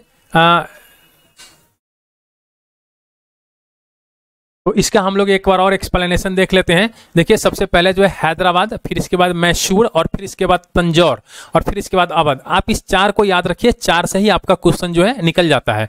तो आइए हम लोग देखते हैं। सबसे पहले है हमारा हैदराबाद, हैदराबाद के बाद मैसूर, मैसूर तंजौर अवध। देखिए हैदराबाद, मैसूर और अवध, ये 1 2 और 3, सॉरी यहां पे हम लोग देख लेते हैं एक बार और। हैदराबाद, मैसूर, मैसूर के बाद तंजौर और तंजौर के बाद अवध है ना। हाँ तो मैं हैदराबाद है, हैदराबाद के मैसूर 1 2 1 2, हैदराबाद मैसूर, मैसूर के बाद तंजौर था, तंजौर के बाद अवध था, तो ये था 3 और इसके बाद है सिंधिया 4। तो इसके हो जाएंगे ए। अगला क्वेश्चन है कह रहा है कि भारतीय राज्यों पर अंग्रेजी प्रभुत्व स्थापित करने के लिए किसने प्रशासन में सहायक संधि प्रणाली का सूत्रपात किया था। तो लॉर्ड बेलेजली। देखिए सहायक संधि की बात आप इस वर्ड को याद कर लीजिए, सहायक संधि और लॉर्ड बेलेजली। ईस्ट इंडिया कंपनी का राजपूत राज्यों से सहायक संधि करने का मुख्य उद्देश्य क्या था। तो मुख्य उद्देश्य था कि अंग्रेजों की प्रभुसत्ता स्थापित करना। अगला क्वेश्चन है कह रहा है कि निम्नांकित युग्मों में से कौन सही सुमेलित नहीं है। तो देखिए बक्सर का युद्ध 1764 में हुआ था, तो ये तो सही है। और भारत में ईस्ट इंडिया कंपनी का एकाधिकार हुआ था 1833 में, तो ये भी सही है, ये भी सही है। अगर हम लोग बात कर लेते हैं ब्रिटिश नागरिकों एवं कंपनियों के लिए भारत का व्यापार खोला जाना, तो ये 1813 में हुआ था, तो ये भी सही है। अगर सहायक संधि की बात करते हैं तो ये 1863 में नहीं हुआ था। ये कब हुआ था। तो ये देखिए सहायक संधि जो आई थी वो कब आई थी। सहायक संधि जो ये आई थी ये 1798 में ये स्टार्ट हुआ था। 1798 से सहायक संधि जो ये स्टार्ट हुआ था। देखिए ये लॉर्ड बेलेजी की जो सहायक संधि है ये 1798 में प्रारंभ हुआ था और सबसे पहले 1798 में ये हैदराबाद के निजाम ने स्वीकार किया था। तो ये 1863 नहीं होगा, 1798 हो जाएगा। अगला क्वेश्चन से कह रहा है कि उस समय जब नेपोलियन की शक्ति के सामने यूरोप में साम्राज्य धराशायी हो रहे थे, नीचे लिखे गवर्नर जनरल में से किस एक ने भारत में ब्रिटिश पताका फहराए रखी। तो ये है लॉर्ड बेलेजली। अगला क्वेश्चन है कह रहा है कि आंग्ला नेपाल युद्ध जिसके शासन काल में हुआ था वह है, तो वो हुआ था लॉर्ड हेस्टिंग्स के शासनकाल में हुआ था। सुगौली की संधि हुई थी, तो सुगौली की संधि कब हुई थी। तो ये 1815 में सुगौली की संधि हुआ था। कह रहा कि निम्नलिखित में से कौन सा युग्म सही सुमेलित नहीं है। तो देखिए सही सुमेलित नहीं है ये लॉर्ड कॉर्नवालिस जो है ये तृतीय आंग्ला मराठा युद्ध से संबंधित है, ये सही सुमेलित नहीं है। यानी हेक्टर मुनरो जो है ये बक्सर के युद्ध से संबंधित है, लॉर्ड हेस्टिंग्स जो है ये आंग्ला नेपाल युद्ध से संबंधित है, अभी आपने ऊपर देखा है, और लॉर्ड बेलेजली जो है चतुर्थ आंग्ला मैसूर युद्ध से ये संबंधित है। तो अगर हम लोग इसका डिस्क्रिप्शन देख लेते हैं एक बार, देखिए तृतीय आंग्ला मराठा युद्ध जो है ये 1817 से 1818 में हुआ था और लॉर्ड हेस्टिंग के समय में हुआ था, ना कि लॉर्ड कॉर्नवालिस के समय में। तो आप यहाँ पे देख लिए कि ये जो तृतीय आंग्ला मराठा युद्ध जो है ये लॉर्ड हेस्टिंग के समय में हुआ था। यहाँ पे लॉर्ड हेस्टिंग के समय में हुआ था 1817 से 1818 के युद्ध में के समय में। तृतीय आंग्ला मराठा युद्ध संबंधित है, तो तृतीय आंग्ला मराठा युद्ध जो है ये लॉर्ड हेस्टिंग से संबंधित है। सर थॉमस मुनरो किन वर्षों में मद्रास के गवर्नर रहे थे। तो ये 1820 से 1827 में मद्रास के गवर्नर रहे थे। तथा कथित कुशासन के आधार पर किस गवर्नर जनरल ने मैसूर राज्य के प्रशासन को ले लिया था। तो ये लिया था लॉर्ड विलियम बेंटिक ने। अगला क्वेश्चन से कह रहा है कि निम्नलिखित बंगाल के गवर्नर जनरलों में से कौन एक तृतीय आंग्ला मैसूर युद्ध से संबंध है। तो तृतीय आंग्ला मैसूर युद्ध से लॉर्ड कॉर्नवालिस संबंधित है। अगला क्वेश्चन से कह रहा है कि ठगों के दमन में निम्नलिखित में से कौन संबंध था। तो ठगों के दमन में कैप्टन स्लीमैन, अगला जो क्वेश्चन है कह रहा है कि ठगों का उन्मूलन किसके नेतृत्व में हुआ था, तो ये कैप्टन स्लीमैन के नेतृत्व में हुआ था। देखिए यहाँ पे ये क्वेश्चन जो है आईएएस 1997 में पूछा हुआ था और ये जो है बीपीएससी 2019 में पूछ लिया है। तो आप इससे पूरे क्वेश्चन जो है आप हूबहू देख सकते हैं कि इसी बुक से आता है। सती प्रथा पर पाबंदी किसने लगाई थी, तो सती प्रथा के ऊपर पाबंदी जो है ये विलियम बेंटिक ने लगाया था। सती को गैर कानूनी किसने घोषित किया था, तो सती को जो है गैर कानूनी ये घोषित किया था विलियम बेंटिक ने। विलियम बेंटिक के द्वारा सती प्रथा किस वर्ष समाप्त की गई थी, तो विलियम बेंटिक के द्वारा जो है सती प्रथा 1829 में समाप्त किया गया था। इनमें से किस वर्ष बंगाल में दासों के निर्यात पर रोक लगा दिया गया था, तो ये लगाया गया था 1789 में, मतलब 1789 में। लॉर्ड डलहौजी के द्वारा अवध का अंग्रेजी राज्य में विलय निम्न में से किस रीति से हुआ था, तो ये हुआ था कुप्रशासन के कारण। अगला क्वेश्चन से कह रहा है कि बघात रियासत का ब्रिटिश में विलय कब हुआ था, तो बघात रियासत का ब्रिटिश में विलय जो है 1850 में हुआ था। ब्रिटिश साम्राज्य में अवध का विलय कब हुआ था, तो ब्रिटिश साम्राज्य में जो है अवध का विलय 1856 में हुआ था। विलय का सिद्धांत के तहत निम्नलिखित राज्यों के विलय पर विचार कीजिए और उन्हें कालानुक्रम व्यवस्थित कीजिए। तो देखिए यहाँ पे अगर हम लोग देख लेते हैं तो ये सी है। सबसे पहले जो सतारा को ब्रिटिश राज्य में मिलाया गया था, उसके बाद जो है ये आपको बघात को ब्रिटिश राज्य में मिलाया गया था, उसके बाद जो है उदयपुर को, उसके बाद जो है झांसी को।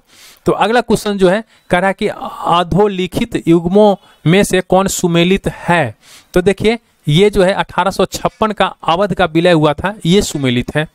अगला जो क्वेश्चन है कह रहा है कि निम्नलिखित में से किसने विलय की नीति नियोजित एवं क्रियान्वित की है, तो ये है डलहौजी।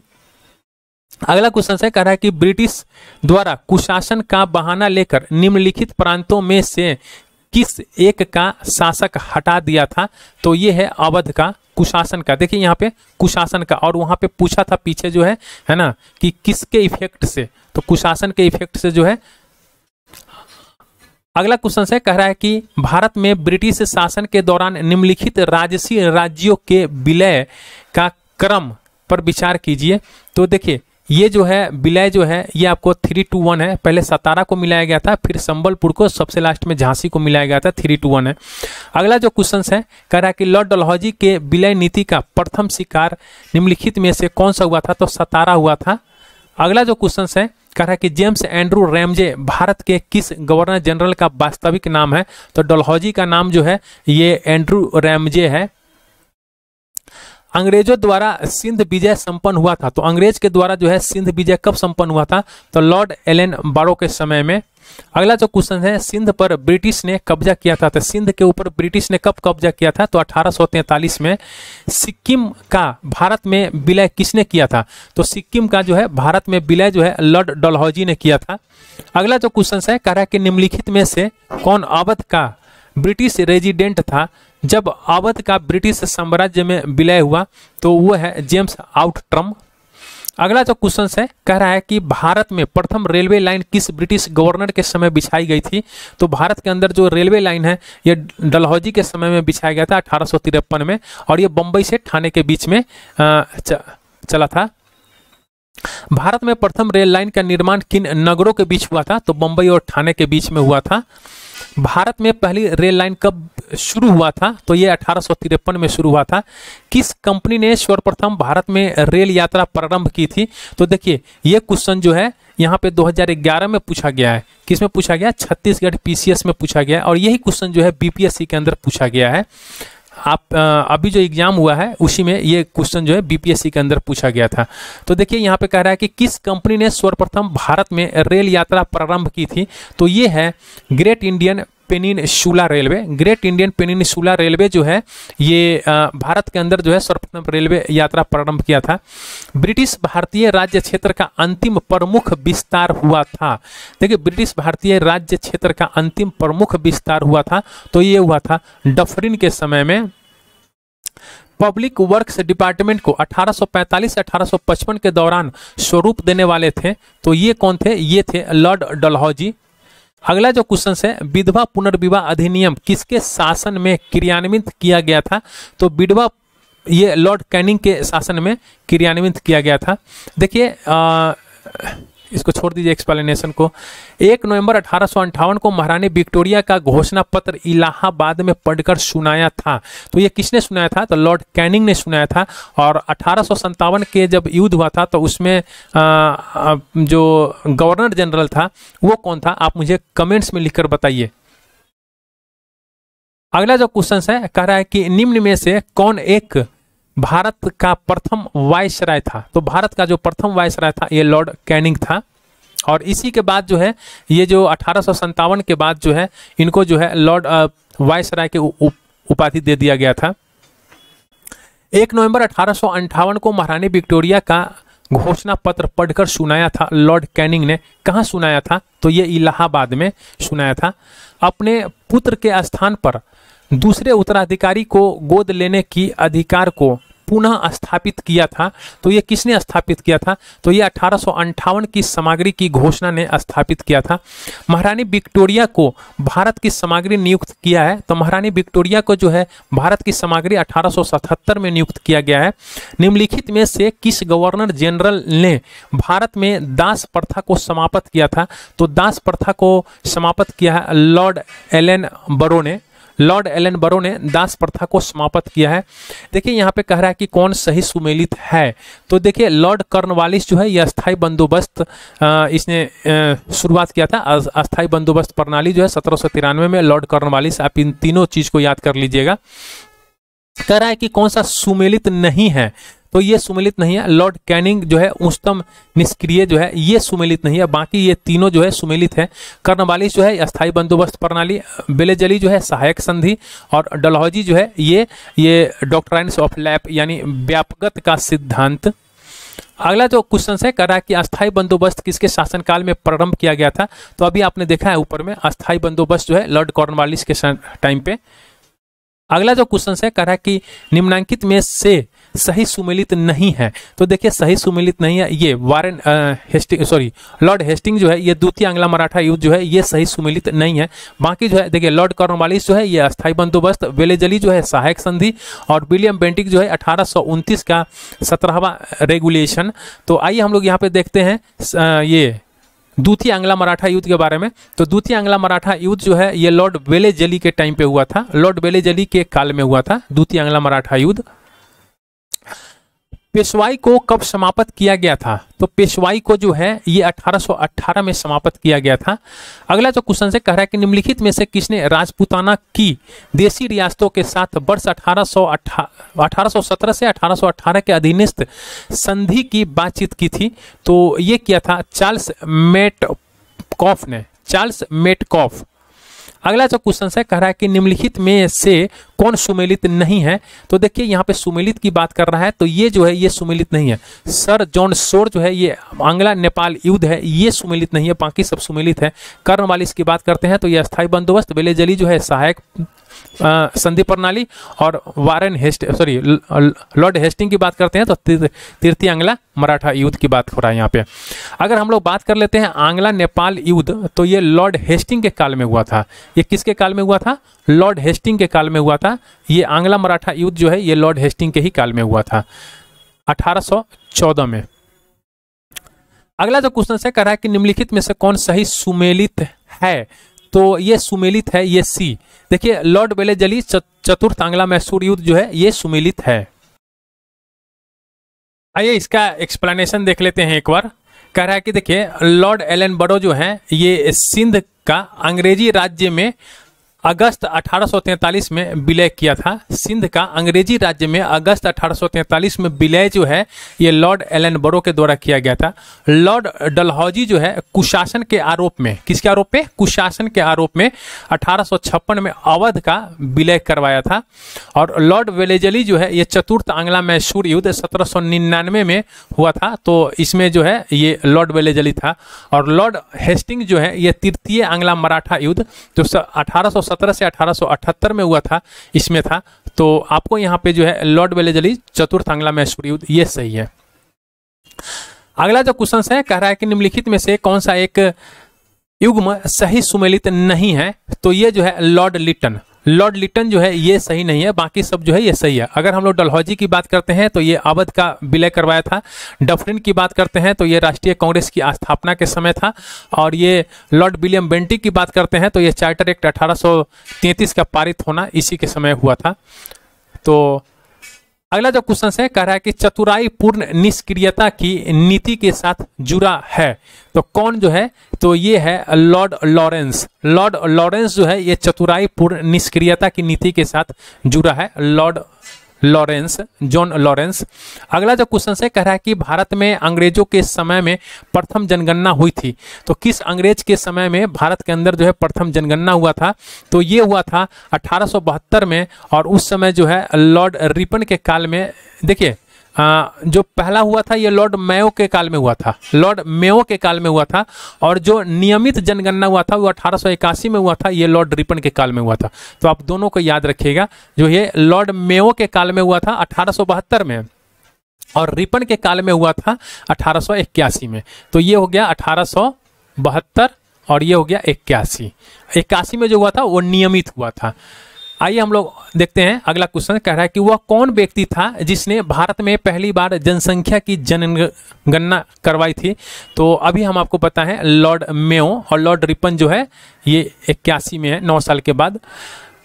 किस वायसराय की हत्या अंडमान निकोबार द्वीप समूह में जब वे भ्रमण पर थे एक दंडित अपराधी के द्वारा की गई थी, तो ये है लॉर्ड मेयो। लॉर्ड मेयो का हत्या जो है ये अंडमान निकोबार द्वीप समूह में किया गया था। और यहाँ पे हम लोग इसके बारे में थोड़ा सा देख लेते हैं। देखिए लॉर्ड मेयो की जो हत्या है अंडमान निकोबार द्वीप समूह में भ्रमण के दौरान किया गया था। और लॉर्ड मेयो जो है प्रथम गवर्नर जनरल था जिसकी हत्या जो है उसके कार्यकाल में की गई है। किस वायसराय की हत्या उसके कार्यकाल में की गई है, इसीलिए मैं आपको ये क्वेश्चन का पढ़ा था। तो देखिए ये लॉर्ड मेयो है। अगला जो क्वेश्चन है कह रहा है कि अफगानिस्तान के प्रति एक जोश भरी अग्र मतलब यानी फॉरवर्ड की नीति का अनुसरण करने वाला गवर्नर जनरल था। तो देखिए अफगानिस्तान के प्रति जो है ये फॉरवर्ड की नीति का अनुसरण करने वाला जो गवर्नर जनरल था वो था लॉर्ड लिटन। अगला जो क्वेश्चन है कह रहा है कि अफगानिस्तान के प्रति आक्रामक नीति किस वायसराय ने अपनाई थी, तो ये आक्रामक नीति जो है लॉर्ड लिटन ने अपनाया था। देखिए यहाँ पे जो है ये IAS प्री 1999 में ये क्वेश्चन पूछा गया है, और ये BPSC 65 में ये क्वेश्चंस को यहाँ से उठा लिया है। कौन भारत का वायसराय सबसे दीर्घ काल तक रहा था, तो भारत का जो वायसराय लॉर्ड कर्जन था वो सबसे लंबे समय तक भारत के अंदर रहा था। देखिए लॉर्ड कर्जन जो है भारत में 7 साल तक वायसराय रहा था, 1899 से 1905 तक। डफरिन जो है ये 1884 से 1888 तक यानी 4 साल रहा था। हार्डिंग जो है 1910 से 1916 यानी 6 साल तक रहा था। और मेयो की बात कर लेते हैं तो ये 1869 से 1872 यानी 3 साल तक रहा था। अगला जो क्वेश्चन से कह रहा है कि भारत में स्थानीय स्वशासी संस्थाएं 1872 ईस्वी में सशक्त की गई थी, तो ये जो है लॉर्ड रिपन के द्वारा सशक्त किया गया था। अगला क्वेश्चन से कह रहा है कि भारत में स्थानीय स्वायत्त शासन को किसने प्रोत्साहित किया था, तो ये किया था लॉर्ड रिपन। अगला क्वेश्चन है इल्बर्ट बिल विवाद किससे संबंधित है, तो जो इल्बर्ट बिल विवाद है ये यूरोप के लोगों के मामले की सुनवाई करने के लिए भारतीय न्यायाधीशों पर लगाई गई अयोग्यता को हटाया जाना इससे संबंधित है। अगला जो क्वेश्चन है किसकी पदावधि में महिलाओं तथा बच्चों की कार्याविधि के घंटों की सीमित करने तथा स्थानीय शासन को आवश्यक नियम बनाने के लिए प्राधिकृत करने के लिए प्रथम फैक्ट्री अधिनियम का अभिग्रहण किया गया। तो देखिए ये जो है ये रिपन के टाइम पे प्रथम फैक्ट्री अधिनियम अभिग्रहण किया गया था। अगला जो क्वेश्चन है कह रहा है कि फैक्ट्री एक्ट 1881 कह रहा है कि निम्नलिखित कथनों पर विचार कीजिए। तो फैक्ट्री एक्ट 1881 औद्योगिक कामगारों की मजदूरी नियत करने के लिए कामगारों को मजदूर संघ बनाने की दृष्टि से पारित किया गया था।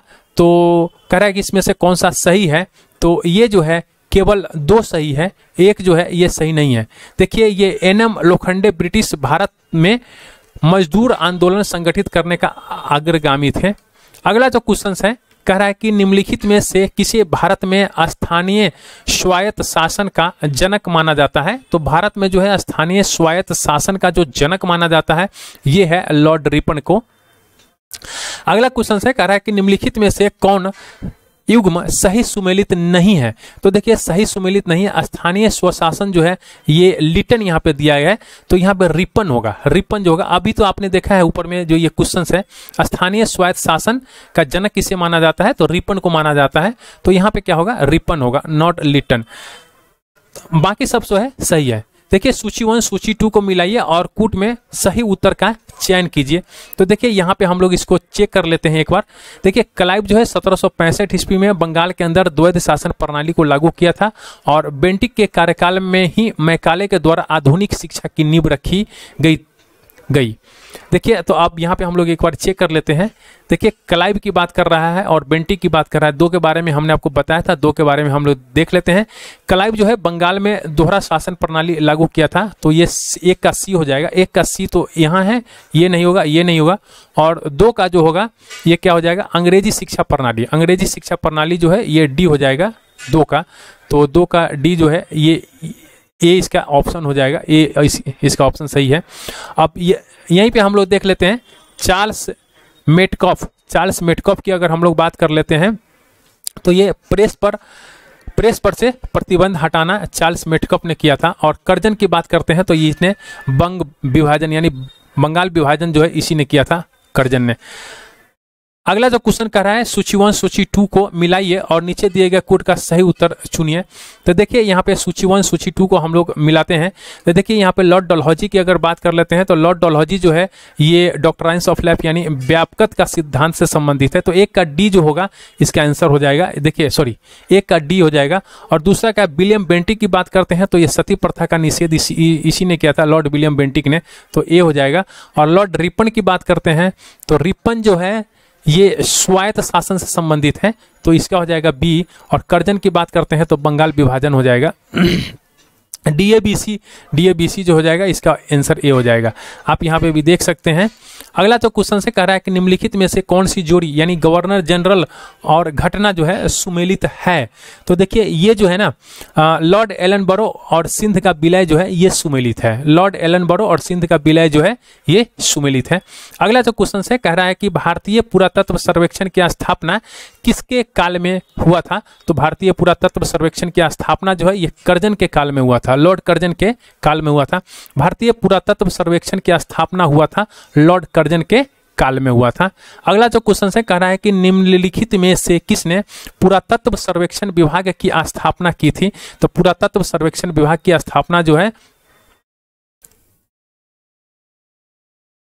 देखिए यहाँ पे हम लोग पुरातत्व सर्वेक्षण विभाग की बात कर रहे हैं। तो पुरातत्व सर्वेक्षण विभाग का जब स्थापना हुआ था उस समय मेयो था 1871 के अंदर, ठीक है। तो यहाँ पे हम लोग इसका एक्सप्लेनेशन देख लेते हैं। 1871 में जो पुरातत्व सर्वेक्षण विभाग बनाया गया था उस समय जो है गवर्नर जनरल जो है ये मेयो था। Governor general earl of Mayo था और तथा duke of Argyll secretary of state था। ये ड्यूक जो था, ड्यूक ऑफ अर्गिल जो था ये सेक्रेटरी ऑफ स्टेट थे। तो यहाँ पे ऑप्शन ऐसा कोई नहीं दिया हुआ है, तो इसको जो है ये इस प्रश्न को आयोग जो है निरस्त किया था। छत्तीसगढ़ आयोग जो है इस प्रश्न को निरस्त किया था। प्राचीन स्मारक संरक्षण एक्ट किस गवर्नर जनरल के कार्यकाल में पारित हुआ था। तो प्राचीन स्मारक संरक्षण एक्ट जो है ये हुआ था कर्जन के टाइम पे। अगला जो क्वेश्चन से कह रहा है कि भारत में कर्जन के प्रशासन की तुलना औरंगजेब से किसने की थी। तो कर्जन की प्रशासन की तुलना जो है ये औरंगजेब से किया था ये जीके गोखले, गोपाल कृष्ण गोखले ने किया था। गोपाल कृष्ण गोखले ने किया था। अगला जो क्वेश्चन से कह रहा है कि इंपीरियल कैडेट कॉर्प्स की स्थापना किसने किया था। तो इंपीरियल कैडेट कॉर्प्स की स्थापना जो है लॉर्ड कर्जन के द्वारा किया गया था। कब किया गया था, 1901 में। अगला जो क्वेश्चन है कह रहा है कि भारत में ब्रिटिश साम्राज्य के दौरान निम्नलिखित वायसराय पर विचार कीजिए। तो ये जो ब्रिटिश देखिए इसमें जो है लॉर्ड कर्जन जो है ये 1899 से 1905 के बीच में वायसराय था। हार्डिंग की बात करते हैं तो 1910 से 1916 के बीच में था। और चेम्सफोर्ड की बात करते हैं तो 1916 से 1921 के बीच में वायसराय था। और इरविन की बात करते हैं तो ये 1926 से 1931 के बीच जो है ये वायसराय था।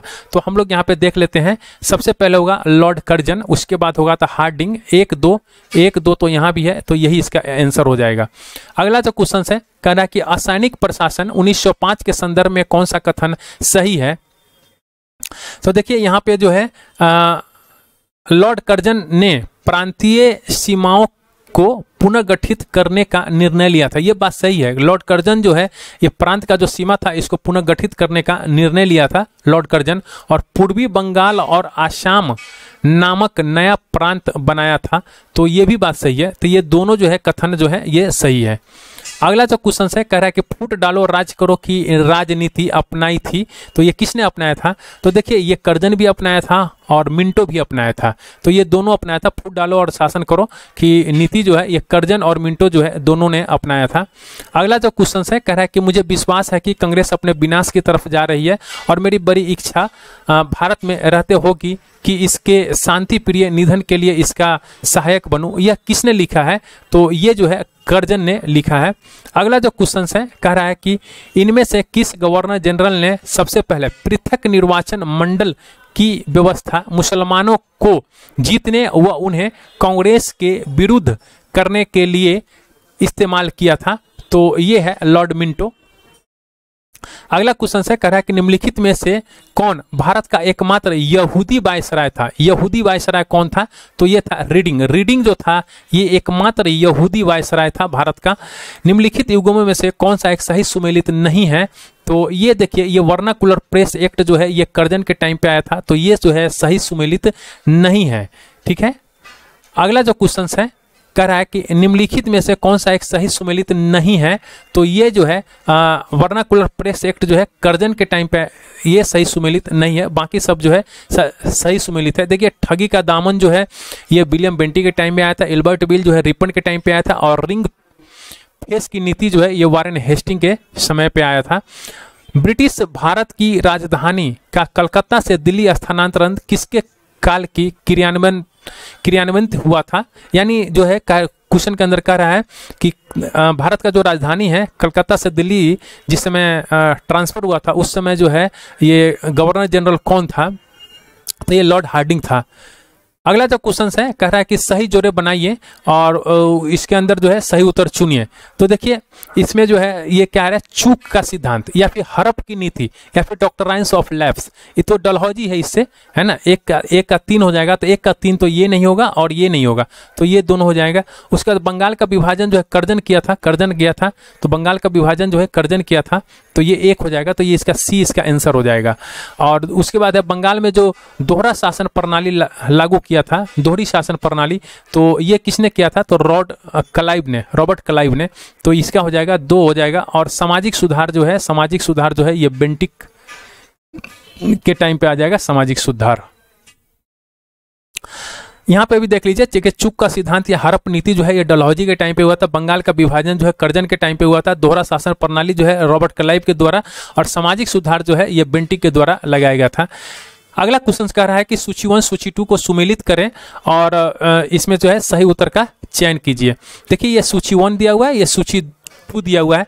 तो अगर हम लोग इस तरह पढ़ेंगे तो ये सही नहीं होगा। आइए हम लोग इसका डिटेल देख लेते हैं। यहाँ पे देखिए यहाँ पे 1833 का जो एक्ट है इसके अंदर जो है डलहौजी की नियुक्ति हुआ था। 1858 की एक्ट है तो ये मिंटो की नियुक्ति हुआ था 1858 की एक्ट से। और 1935 एक्ट से बेबल की नियुक्ति हुआ था। तो यहाँ पे जो इसके आंसर हो जाएंगे ये हो जाएंगे ए।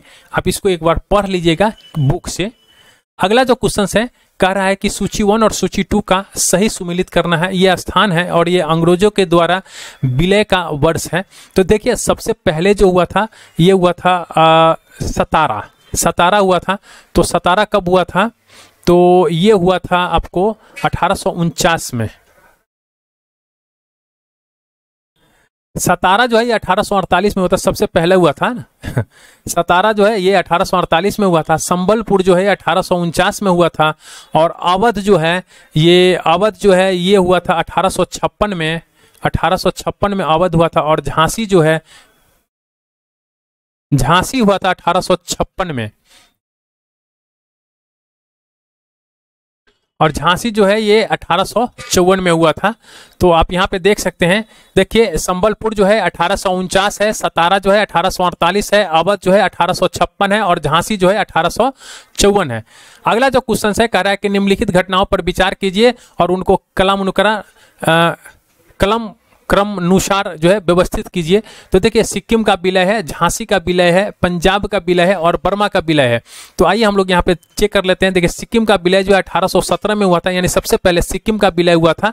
तो उसके बाद जो है पंजाब का विलय हुआ था 1849 में, उसके बाद झांसी का विलय हुआ था 1854 में, उसके बाद बर्मा का विलय हुआ था 1886 में। तो इससे जो हमारा डी आंसर हो जाएगा। अगला जो क्वेश्चन है कह रहा है कि निम्न में से किस वायसराय के कार्यकाल में भारतीयों को राय बहादुर और खान बहादुर की उपाधियां प्रदान करना प्रारंभ हुआ था। तो राय बहादुर और खान बहादुर की उपाधियां जो हैं, आइए हम लोग यहाँ पे देख लेते हैं। 1857 के विद्रोह के समय अंग्रेजों की सहायता करने वाले देशी शासकों, जमींदारों आदि को अपना विश्वास पत्र बनाने के लिए उन्हें उपाधियां, खिल्लत, भूमि दान, ऋण माफी आदि की सुविधाएं प्रदान की जाने लगी थी। इनमें जो है हिंदुओं को दी जाने वाली उपाधि जो थी वो राय बहादुर तथा मुस्लिमों और पारसियों को जो उपाधि दी जाने वाली थी वो थी खान बहादुर थी। तो 1859-1860 में इन उपाधियों को साक्ष्य मिलते हैं। तो ये जो है इसमें से कोई नहीं है। अगर हम लोग बात कर लेते हैं 1857 के, तो उसमें कर्जन था, सॉरी 1857 में कर्जन नहीं था। 1857 में जो गवर्नर जनरल था वो लॉर्ड कैनिंग था, और उसी के टाइम पे हुआ था। इसने आपको ऑप्शन नहीं दिया हुआ है, इसीलिए इसका आंसर जो हो जाएगा उपयुक्त ई हो जाएगा। अब हम लोग देखते हैं ब्रिटिश शासन का भारतीय अर्थव्यवस्था के ऊपर इफेक्ट। आइए हम लोग इसको भी थोड़ा सा फटाफट देख लेते हैं। लगता है आज कुछ ज़्यादा ही क्वेश्चन हम इसके अंदर इंक्लूड कर दिए हैं। आइए शुरुआत करते हैं। ये पहला क्वेश्चन है, कह रहा है कि भारत में उपनिवेशी शासन काल में होम चार्जेज भारत से संपत्ति दोहन का महत्वपूर्ण अंग थे। निम्नलिखित में से कौन सी निधि या फिर निधियां होम चार्जेज की संघटक थी। तो देखिए यहाँ से जो है ये लंदन में जो था इंडिया ऑफिस के भरण पोषण के लिए प्रयोग में लाई जाने वाली निधि थी। ये तो बिल्कुल सही है। और भारत में कार्यरत अंग्रेज कर्मचारियों के वेतन तथा पेंशन देने हेतु प्रयोग में लाई जाने वाली निधि थी। तो ये भी बिल्कुल सही है। तो इसके जो हो जाएंगे, कह रहा है कि सही उत्तर चुनिए। तो ये हो जाएंगे 1 और 2, यानी बी हो जाएंगे इसके सही उत्तर। अगला जो क्वेश्चन है, कह रहा है कि शब्द इंपेरियल प्रेफरेंस का प्रयोग किया जाता था। तो इंपेरियल प्रेफरेंस का जो प्रयोग किया जाता था यह है भारत में ब्रिटिश आयातों पर दी गई विशेष रियायतों के लिए इंपेरियल प्रेफरेंस का प्रयोग किया जाता था।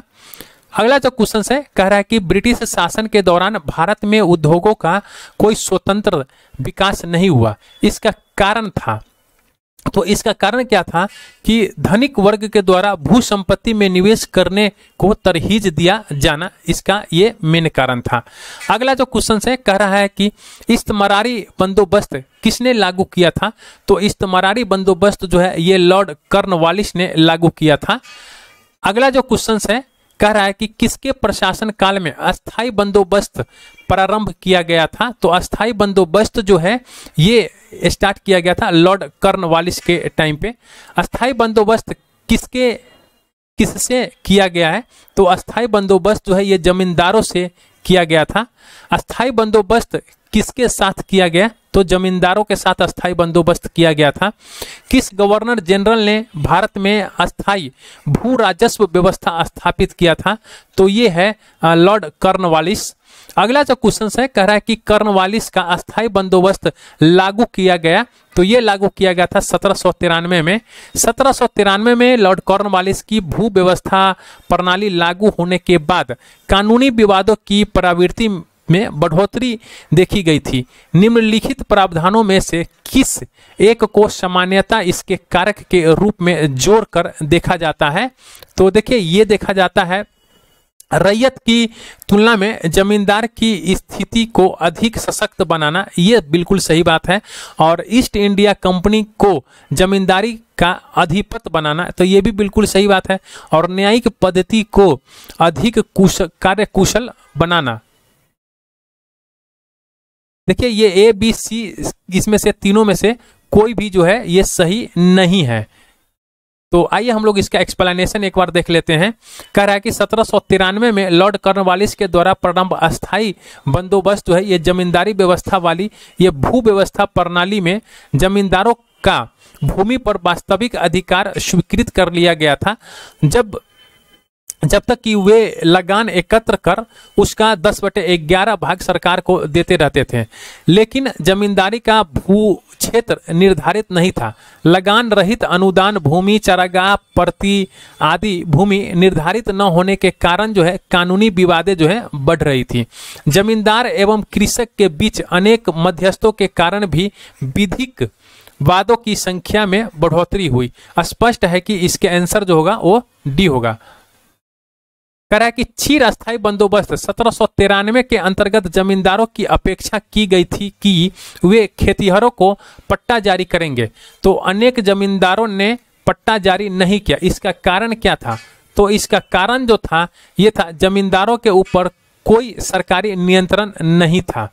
अगला जो क्वेश्चन है कह रहा है कि बिहार में परमानेंट सेटलमेंट लागू करने का कारण क्या था? तो बिहार के अंदर जो है परमानेंट सेटलमेंट लागू करने का कारण जो था ये भू राजस्व का राजस्व निर्णय करना। रिक्त स्थानों को पूर्ति कीजिए। कह रहा है कि ... बंगाल और बिहार में भूमि पर किराएदारों के अधिकारों को बंगाल किराएदारी अधिनियम के द्वारा किया गया था। कब? तो 1885। अगला जो क्वेश्चन है कह रहा है कि निम्नलिखित में से कौन ब्रिटिश शासन के दौरान भारत में रैयतवारी बंदोबस्त के प्रारंभ किए जाने के संबंध में है? तो ये है आपको अलेक्जेंडर रीड और टॉमस मुनरो, ये दोनों हैं। यानी इसके हो जाएंगे केवल 2 और 3 जो है ये सही उत्तर होंगे। अगला जो क्वेश्चन है कह रहा है कि भू राजस्व की अस्थाई बंदोबस्त एवं रैयतवारी प्रणाली क्रमशः शुरू की गई थी। तो ये शुरू किया गया था ये बंगाल और मद्रास में। देखिए भू राजस्व अस्थाई बंदोबस्त जो है ये बंगाल में शुरू किया गया था और रैयतवारी प्रणाली जो है ये मद्रास के अंदर शुरू किया गया था। सर टॉमस मुनरो भू राजस्व बंदोबस्त से संबंध हैं, तो ये रैयतवारी बंदोबस्त। अगला जो क्वेश्चन है कह रहा है कि ब्रिटिश व्यवस्था में रैयतवारी भू राजस्व संग्रह प्रचलित था। तो ये जो था ये पश्चिमी भारत और दक्षिणी भारत में था। अगला जो क्वेश्चन है कह रहा है कि मद्रास के रैयतवारी बंदोबस्त से कौन संबंधित रहा है? तो मद्रास के रैयतवारी से जो संबंधित है ये टॉमस मुनरो रहा है। रैयतवारी प्रथा प्रारंभ की गई थी, तो रैयतवारी प्रथा प्रारंभ की गई थी ये टॉमस मुनरो। अगला जो क्वेश्चन है कह रहा है कि अंग्रेजों ने रैयतवारी बंदोबस्त कहाँ लागू किया गया था? तो ये मद्रास और बम्बई प्रेसिडेंसी में, ये दोनों में लागू किया गया था। अंग्रेजों ने रैयतवारी बंदोबस्त सबसे पहले मद्रास में लागू किया गया था, फिर बाद में जो है बम्बई प्रेसिडेंसी में लागू किया गया था। अंग्रेजों ने रैयतवारी व्यवस्था सर्वप्रथम ये सबसे पहले कह रहा है तो सबसे पहले मद्रास में लागू किया गया था। रैयतवारी बंदोबस्त के संदर्भ निम्नलिखित कथनों पर विचार कीजिए। किसानों द्वारा लगान सीधे सरकार को दिया जाता था। सरकार जो है रैयत को पट्टे देती थी। कर लगाने के पूर्व भूमि का सर्वेक्षण और मूल्य निर्धारण किया जाता था। तो कह रहा है कि इसमें से कौन सा सही है? तो ये 1, 2, 3 जो है ये तीनों के तीनों जो हैं ये सही हैं। अगला जो क्वेश्चन है कह रहा है कि वह प्रथा जिसके तहत किसान स्वयं भूमि का मालिक होता है और सरकार को भू राजस्व के भुगतान देने के लिए जिम्मेदार माना जाता है, तो वह प्रथा कौन सा है? तो वो है रैयतवारी की प्रथा। निम्नलिखित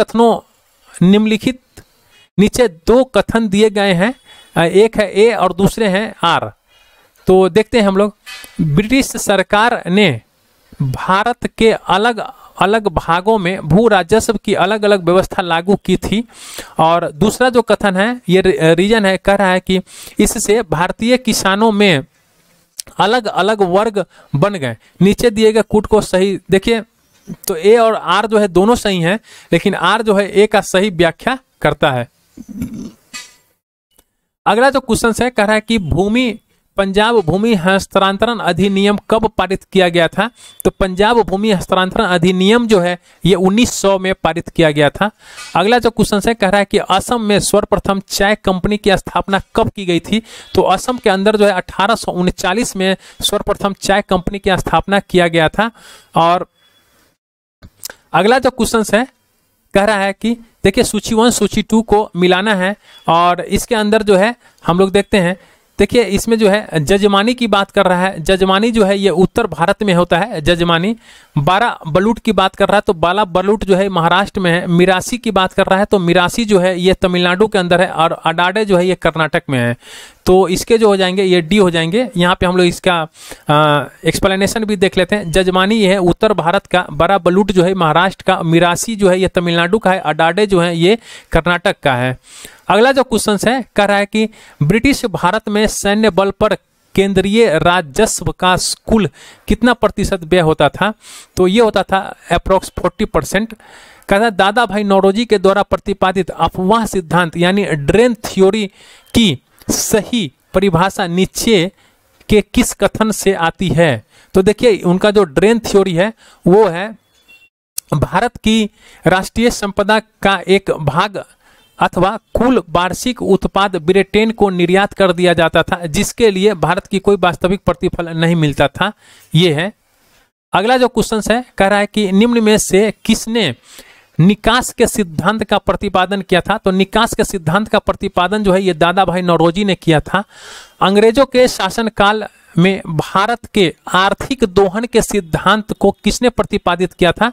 तो आर्थिक दोहन के सिद्धांत को जो है ये दादा भाई नौरोजी ने प्रतिपादित किया था। कह रहा है कि निम्नलिखित कथनों पर विचार कीजिए और उनके नीचे दिए गए कूट को सही चयन कीजिए। देखिए यहाँ पे जो है ब्रिटिश काल में सामान्यतः भारत का व्यापार जो है संतुलन अनुकूल था और रीजन जो बता रहा है कह रहा है कि धन की निकासी का स्वरूप जो है अप्रतिफलित निर्यात था। तो देखिए इसके जो हो जाएंगे ये एसर्शन और आर दोनों सही है और आर एस का सही व्याख्या करता है। अगला जो क्वेश्चन है कह रहा है कि निम्नलिखित में से कौन भारत में उपनिवेशवाद का के आर्थिक आलोचक था या फिर थे? तो देखिए ये जो है ये 1 2 3 इसका सही उत्तर कह रहा है चुनने के लिए। तो दादा भाई नौरोजी भी हैं, जी सुब्रमण्यम अय्यर भी हैं और आर.सी. दत्त भी हैं। अगला जो क्वेश्चन है कह रहा है कि निम्नलिखित में से कौन दादा भाई नौरोजी के उत्सारण सिद्धांत यानी ड्रेन थ्योरी में विश्वास नहीं करता था? तो ये सर सैयद अहमद खान जो है ये ड्रेन थ्योरी में विश्वास नहीं करता था। अगला जो क्वेश्चन है poverty and British rule in India नामक पुस्तक जो है ये किस वर्ष प्रकाशित हुई थी? तो ये 1901 में प्रकाशित हुआ था और इसके लेखक जो थे दादा भाई नौरोजी थे। Poverty and British rule in India नामक पुस्तक जो है किसने लिखी थी? तो ये दादा भाई नौरोजी ने लिखा था। अगला जो है कह रहा है ब्रिटिश हाउस ऑफ कॉमन में चुने जाने वाले दादा भाई नौरोजी प्रथम भारतीय थे जिन्होंने इस दल के टिकट पर चुनाव लड़ा। तो ये किस दल के टिकट पर उन्होंने चुनाव लड़ा था? तो उदारवादी दल के टिकट पर इन्होंने चुनाव लड़ा था। ब्रिटिश शासन के समय अर्थव्यवस्था को खोखला करने यानी इकोनॉमी ड्रेन के सिद्धांत के बारे में पुस्तक किसने लिखी थी? तो ये दादा भाई नौरोजी ने लिखा था। अनुद्योगीकरण के संदर्भ निम्नलिखित में से कौन सा से कथन सही है? तो देखिए ये जो है आपको यह प्रक्रिया जो है 1813 ईस्वी में प्रारंभ हुई थी। तो ये सही है और ईस्ट इंडिया कंपनी के व्यापारिक एकाधिकार को समाप्ति इस प्रक्रिया को तेज किया था। तो ये बिल्कुल सही है। तो ये 1 और 2 जो होंगे इसके सही आंसर हो जाएंगे। कह रहा है कि निम्नलिखित कथनों पर विचार कीजिए। दादा भाई नौरोजी की भारतीय राष्ट्रीय आंदोलन को सर्वाधिक प्रभावी देन थी कि उन्होंने इस बात को अभिव्यक्त किया कि ब्रिटेन भारत का आर्थिक शोषण करता है। तो यही तो उन्होंने बताया था कि ब्रिटेन जो है भारत का आर्थिक शोषण करता है। तो इसका हो जाएगा केवल 1 सही हो जाएगा। अगला जो क्वेश्चन है कह रहा है कि किसने यह विचार किया था कि भारत में ब्रिटिश आर्थिक नीति घिनौनी है? तो ये कार्ल मार्क्स ने यह विचार किया था कि भारत के अंदर जो है ब्रिटिश आर्थिक नीति जो है ये काफी घिनौनी है। दक्षिण भारत में सिंचाई व्यवस्था का अग्रदूत किसे माना जाता है? तो दक्षिण भारत में जो है सिंचाई व्यवस्था का अग्रदूत जो है सर आर्थर कॉटन को माना जाता है। भारत के इतिहास के संदर्भ में निम्नलिखित युग्मों पर विचार कीजिए। तो देखिए यहाँ पे जो है औरंग है औरंग की अगर हम लोग बात कर लेते हैं तो ये राजकोष प्रभारी है, तो ये जो है ये गलत है। यहाँ पे कह रहा है कि सही हमको चुनने के लिए कह रहा है, सही सुमेलित है या नहीं। हाँ, तो ये जो है ये गलत है। अगर हम लोग बेनियान की बात करते हैं तो ये ईस्ट इंडिया कंपनी का भारतीय एजेंट है बेनियान, ये बिल्कुल सही है। और अगर हम लोग बात करते हैं मिरासीदार का, तो मिरासीदार जो है ये राज्य का नामित राजस्व दाता है, तो ये भी बिल्कुल सही है। तो इसका हो जाएगा 2 और 3 हो जाएगा। अगला जो क्वेश्चन है कह रहा है कि आर्थिक तौर पर 19वीं शताब्दी में भारत पर अंग्रेजी शासन का एक परिणाम था। तो भारत के ऊपर जो है अंग्रेजी शासन का एक परिणाम कहा था भारतीय कृषि का वाणिज्यीकरण। यही क्वेश्चन इस बार एग्जाम्स में पूछा जाएगा, आप देख लीजिएगा। निम्नलिखित में से कौन सा कथन जो है औद्योगिक क्रांति के द्वारा 19वीं शताब्दी के पूर्वार्ध में भारत पर पड़े प्रभाव की सही व्याख्या करता है?